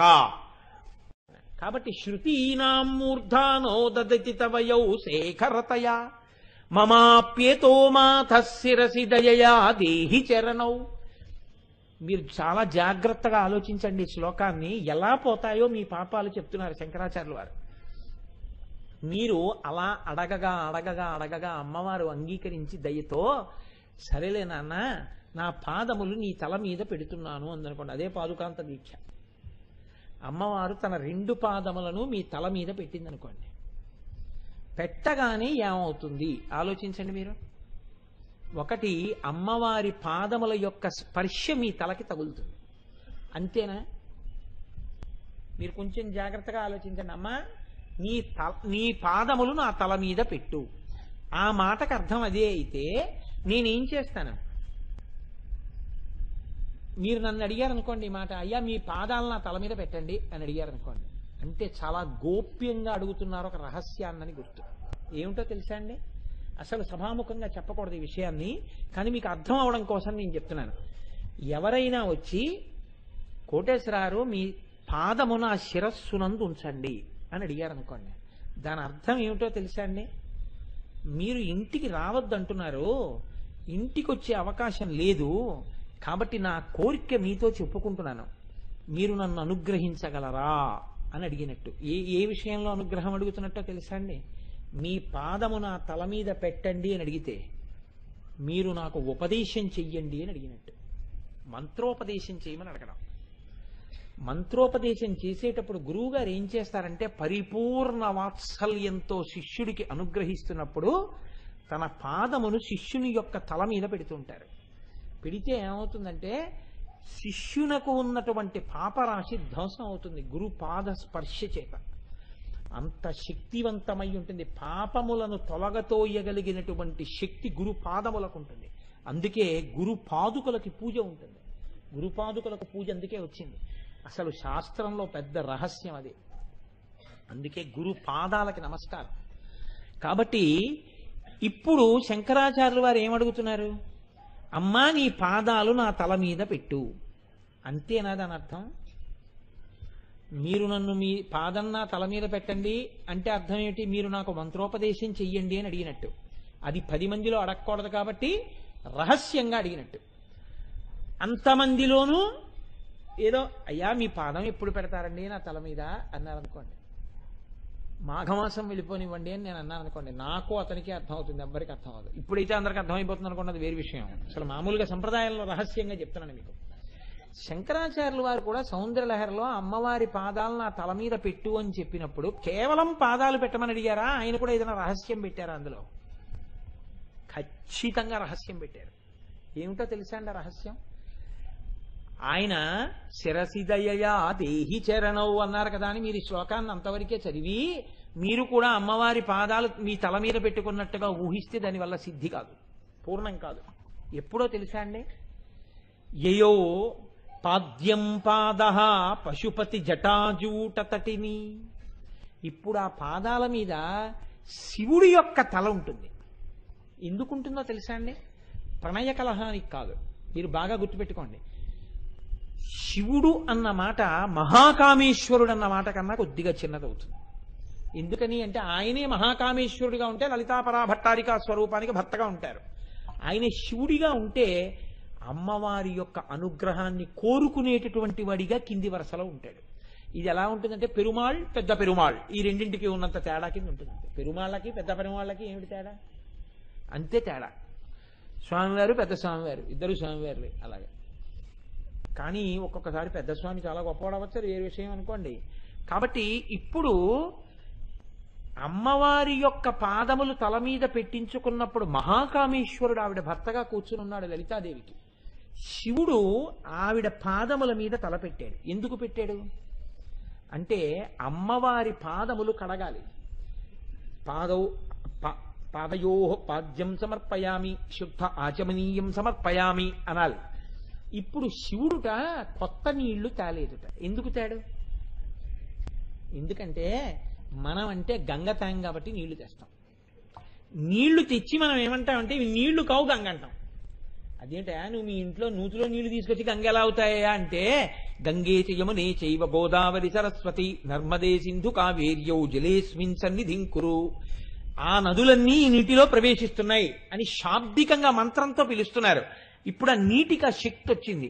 అందుకని ఇప్పుడు ఈ నీటితో ఏం చేస్తున్నారంటే, ఇప్పుడు దాన్ని ఏదో దురితక్షయకారకాహ కలశోదకేనా దేవం ఆత్మానం పూజాద్రవ్యానికి సంప్రోక్ష్య. ఆ మూర్తిని తయారు చేసినప్పుడు ఏదైనా దోషంతో చేసి ఉండొచ్చు, చేతులు సరిగ్గా ఉండకుండా చేసి ఉండొచ్చు. అందుకని దానికి శుద్ధి, పదార్థ శుద్ధి, పూజా సామాగ్రి శుద్ధి, నీళ్లు శుద్ధి, ఈ నీళ్లు చల్లుకుంటున్నారు. శివుడు కూడా అమ్మవారికి పూజ చేసేటప్పుడు కొత్త నీళ్లు తేడు. ఎందుకు తేడు? మీరంటే తెచ్చుకున్న నీళ్లు గంగ చేస్తున్నారు. శివుడికి గంగే తలలో ఉంది కాబట్టి ఇప్పుడు ఆయన తల వంచి అమ్మవారి పాదముల మీద తల పెట్టి ఉంచుతాడు. ఇప్పుడు ఆయన తలలోంచి ఏది జాలువారి పడుతుంటుంది? గంగ పడుతుంటుంది. గంగ పడుతున్నప్పుడు ఒక్క అమ్మవారి పాదముల మీద పడి మీ తల మీద పడకుండా ఆగుతుందా? ఆలోచించండి. ఆగదు. అమ్మవారి పరమశివుడి యొక్క జటాజూటంలోంచి జారి అమ్మవారి పాదములు కడిగి మీ తల మీద పడి ఈ పక్క నుంచి ఇలా జాలువారుతుంది. ఇప్పుడు అది అమృతం కదండి. అయిపోయిందా అక్కడతో? ఆ నీళ్లు ఎర్రగా ఉంటాయి, అమ్మవారి పాదాల నుంచి వచ్చేవి. ఎందుకుంటాయి ఎర్రగా? చెప్తున్నారు శంకరాచార్యులు వారి రహస్యాన్ని. అరుణహరి చూడామణి రుచి. శ్రీ మహావిష్ణువు యయోహో లక్ష్మాలక్ష్మి. ఆయన ఎర్రటి వజ్రం తన కిరీటంలో ఉంటుంది. అమ్మవారి పాదములను చూడగానే గభాలన ఇలా తల వంచి నమస్కరిస్తాడు. ఇలా తల వంచి నమస్కరించినప్పుడు ఆ కిరీటములో ఉన్నటువంటి మణి కాంతి ఎర్రగా ఆవిడ పాదముల మీదున్న పదార్థాన్ని, అనులేపనాన్ని ఎర్రగా మార్చినట్టు లత్తుకగా మారిపోతున్నది. అది అసలు లత్తుక. ఇప్పుడు ఈ లత్తుక ఏమైపోయిందిట? నీరు తగిలేటప్పటికి ఎర్ర నీరుగా మారిపోయింది. శివుడి తలలో ఉన్న గంగతోటి శ్రీ మహావిష్ణువు యొక్క ఎర్రటి కిరీటపు మణుల కాంతులు కలిస్తే ఎర్రటి నీటిగా కింద పడుతోందిట ఆ వజ్రముల యొక్క కాంతిలో. అది లాక్షారసం అయిందంటే లత్తుక రసం అయింది. అయి ఇప్పుడు ఎర్రటి నీళ్లు ఇలా పడుతున్నాయి. అంతేనా? విష్ణువు నమస్కరించినప్పుడు భార్యాసహితుడై నమస్కరిస్తాడు. పెద్దలకి నమస్కరించేటప్పుడు ఒక్కడు చెయ్యడు, రావోయ్ అని ఇద్దరు కలిసి నమస్కారం చేస్తారు. యయౌ లాక్షాలక్ష్మి అండంలో రహస్యం అదే. లక్ష్మీ సహితుడై చేస్తున్నాడు. శివుడు గంగా సహితుడై చేస్తున్నాడు. గంగా సహితుడై ఎందుకు చేయాలి? అక్కడ చమత్కారం ఉంది. పార్వతీ సహితుడై చెయ్యొచ్చు కదండి అని మీరు అనొచ్చు. ఈయన పెద్ద స్థాయే కామేశ్వర స్థాయి కాబట్టి ఈయనే పెద్ద స్థాయిలో చెప్పినప్పుడు కామేశ్వరుడైనప్పుడు ఈయనే మళ్ళీ పార్వతీ సహితుడై నమస్కారం చేసి కింది స్థాయిలో ఈవిడ పై స్థాయిలో ఉన్న ఆవిడికి నమస్కారం చేసుకోవడం ఉండదు. ఒక దోష నివారణార్థం గంగాదేవితో చేస్తాట. ఎందుకు చేస్తాట? సరోషా గంగాయాం. శంకరులు చెప్పారు శ్లోకంలో, పరమశివుడు ఇంత గొప్పవాడని సరస్వతీదేవి స్తోత్రం చేస్తుంటే మా ఆయనే అని ఇలా తొంగి చూసింది. ఏమిటి మీ ఆయన అందిట ఆవిడ జటాజూటంలోకి వెళ్ళిపోయింది బెంగెట్టుకుని. మరి తప్పు చేసింది కదా అమ్మవారి పట్ల. నిన్న తప్పు చేసావు కదా, గబుక్కుని పైకి తొంగి చూసావు కదా, నేను భరించాను కాబట్టి భర్తను కానీ తాళి కట్టానే, అలా ఎందుకు చూసావు? రేపు నేను దండం పెట్టినప్పుడు నువ్వు దండం పెట్టి క్షమించేస్తుందన్నట్ట. అందుకని ఆవిడ్ని కూడా తీసుకొచ్చి కాళ్ళ మీద బారేశాడు ఇప్పుడు. కాబట్టి శివుడు గంగతో కలిసి కాళ్ళ మీద పడ్డాడు. అందుకని పార్వతీ సహితుడై కాదు గంగా సహితుడై అన్నారు. కారణం ఎంత చమత్కారంగా వస్తాయి చూడండి శంకరాచార్యుల వారి శ్లోకాలు. విష్ణువు లోకానికి మర్యాద నేర్పాలి. అందుకని యయౌ లాక్షాలక్ష్మి, లక్ష్మీదేవితో కలిసి నమస్కారం చేస్తున్నాడు. ఏమండి మరి బ్రహ్మగారి గురించి చెప్పలేదు? నేను మా ఇంటికొచ్చిన పెద్దల ఎడల నమస్కారం చేసేటప్పుడు అంత త్వరగా మా ఆవిడ్ని కూడా తీసుకొచ్చి నమస్కారం చేయిస్తున్నానని చెప్తుంటే మా అబ్బాయి కూడా చేశాడని మీకు వేరే చెప్పాలేంటి? అంటే శ్రీమన్నారాయణుడే చేస్తున్నాడంటే ఆయన నాభికమలంలో పుట్టిన బ్రహ్మగారు కూడా చేసేస్తున్నారనే అర్థం. కాబట్టి ఇప్పుడు ఈ రెండు తలకాయలతో పాటు ఏ తలకాయ కూడా ఉంది అక్కడ? బ్రహ్మగారి తలకాయ కూడా ఉంది. బ్రహ్మగారి తలకాయ కూడా ఉందంటే పక్కన ఇంకో తలకాయ ఉంది. సరస్వతీదేవి తలకాయ కూడా ఉంది. ఇప్పుడు అమ్మవారి పాదాలు ఒక్కటి మీ తల మీద పెట్టుకుంటే ఎన్ని తలకాయలు మీ తలకాయ మీద ఉన్నాయి? బ్రహ్మ సరస్వతులవి, విష్ణు లక్ష్ములవి, శివ గంగలవి మీ పాదాల మీద మీ తల మీదే ఉన్నాయి. త్రిమూర్తుల యొక్క తలలు మీ తల మీద పడ్డాయి, మీ తల మీద ఉన్నాయి. ఆయన యొక్క కిరీటములోని కాంతులు లాక్షారసంగా మీ తల మీద పడుతున్నాయి. ఆయన జటాజూటంలో ఉన్న గంగ మీ తల మీద పడుతోంది. బ్రహ్మగారి యొక్క సరస్వతి కటాక్షం మీ తల మీద పడుతోంది. ముగ్గురమ్మలు ముగ్గురయ్యల యొక్క సృష్టి స్థితి లయకర్తల యొక్క అనుగ్రహం అమ్మవారి పాదాలు తల మీద పెట్టుకున్నంత మాత్రాన నీ శిరస్సు మీద పడి నీ శరీరం అంతా అమృతధారలలో అభిషేకింపబడినప్పుడు దాని యొక్క ఫలితము ఇదని నేను ఎలా చెప్పగలనా? చెప్పడం కుదరదు. కానీ ఇన్ని ఎలా జరుగుతాయని మాత్రం నేను చెప్పగలను. ఆవిడ పాదాలని తల మీద పెట్టుకుంటే జరుగుతాయి. ఇంత గొప్ప శక్తి ఉన్న పాదాలు పద్మాల కాంతితో సరిపోల్చి చెప్పడం కుదురుతుందా? కుదరదండి. దానికి అంత అనుమానం ఎందుకు? కాబట్టి పదద్వయ ప్రభాజాల పరాకృత సరోరుహ, అమ్మవారి యొక్క పాదముల కాంతి ముందు ఆ కాంతిని చెప్పడం ఒక్కనాటికి కుదరదు, తిరస్కరింపబడినది. మీరు ఏమైనా అనుకోండి, కానీ నా అంత పూర్ స్కోరర్ ఎవ్వరు ఉండరు. రోజు ఆచలావు పీక సన్నం. ఇవాళ 6 నామాలు చెప్పాలని వస్తాను, ఒక్క నామం వెళ్ళటం లేదు నాకు. కాబట్టి మీరు అనుగ్రహించండి, 10 నిమిషాల్లో 2వ నామం చెప్పేస్తాను ఇవాళ ఏమైనా సరే. సింజానమణి మంజీరమండిత శ్రీపదాంబుజ. సింజానమణి మంజీరమండిత శ్రీపదాంబుజ అంటే అమ్మవారి పాదములకు ఉండేటటువంటి కింకిణులు, అంటే ఆవిడ పెట్టుకున్న మంజీరములకు ఉండేటటువంటి కింకిణుల యొక్క ధ్వని వినపడుతుంటుంది ఆవిడ నడుస్తుంటే. అటువంటి మంజీరములు పెట్టుకున్న తల్లి.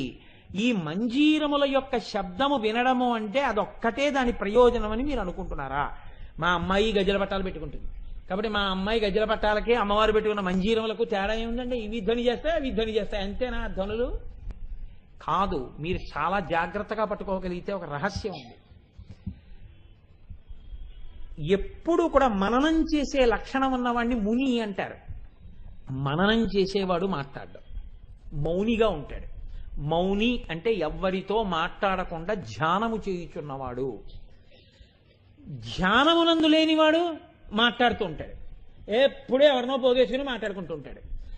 మాట్లాడుకుంటున్నప్పుడు కానీ ఇతరుల యొక్క పాదముల మంజీర ధ్వనులు కాని వినపడితే ఈ చెవి ద్వారా వినపడతాయి. మీరు బాగా జ్ఞాపకం పెట్టుకోండి. మా అమ్మాయి గజ్జల పట్టాల చప్పుళ్ళు నాకు వినపడ్డాయి. ఎలా వినపడతాయి? నీ ధ్యానం ఏం చేయక్కర్లేదు దానికి. మామూలుగా టీవీ చూస్తున్నా మా అమ్మాయి వస్తుందని తెలిసిపోతుంది. ఇలా నడుస్తుంటే గజ్జల పట్టాల చప్పుళ్ళు వినపడతాయి. ఏమిటి ఇంటికి ఎవరో గజ్జల చప్పుళ్ళు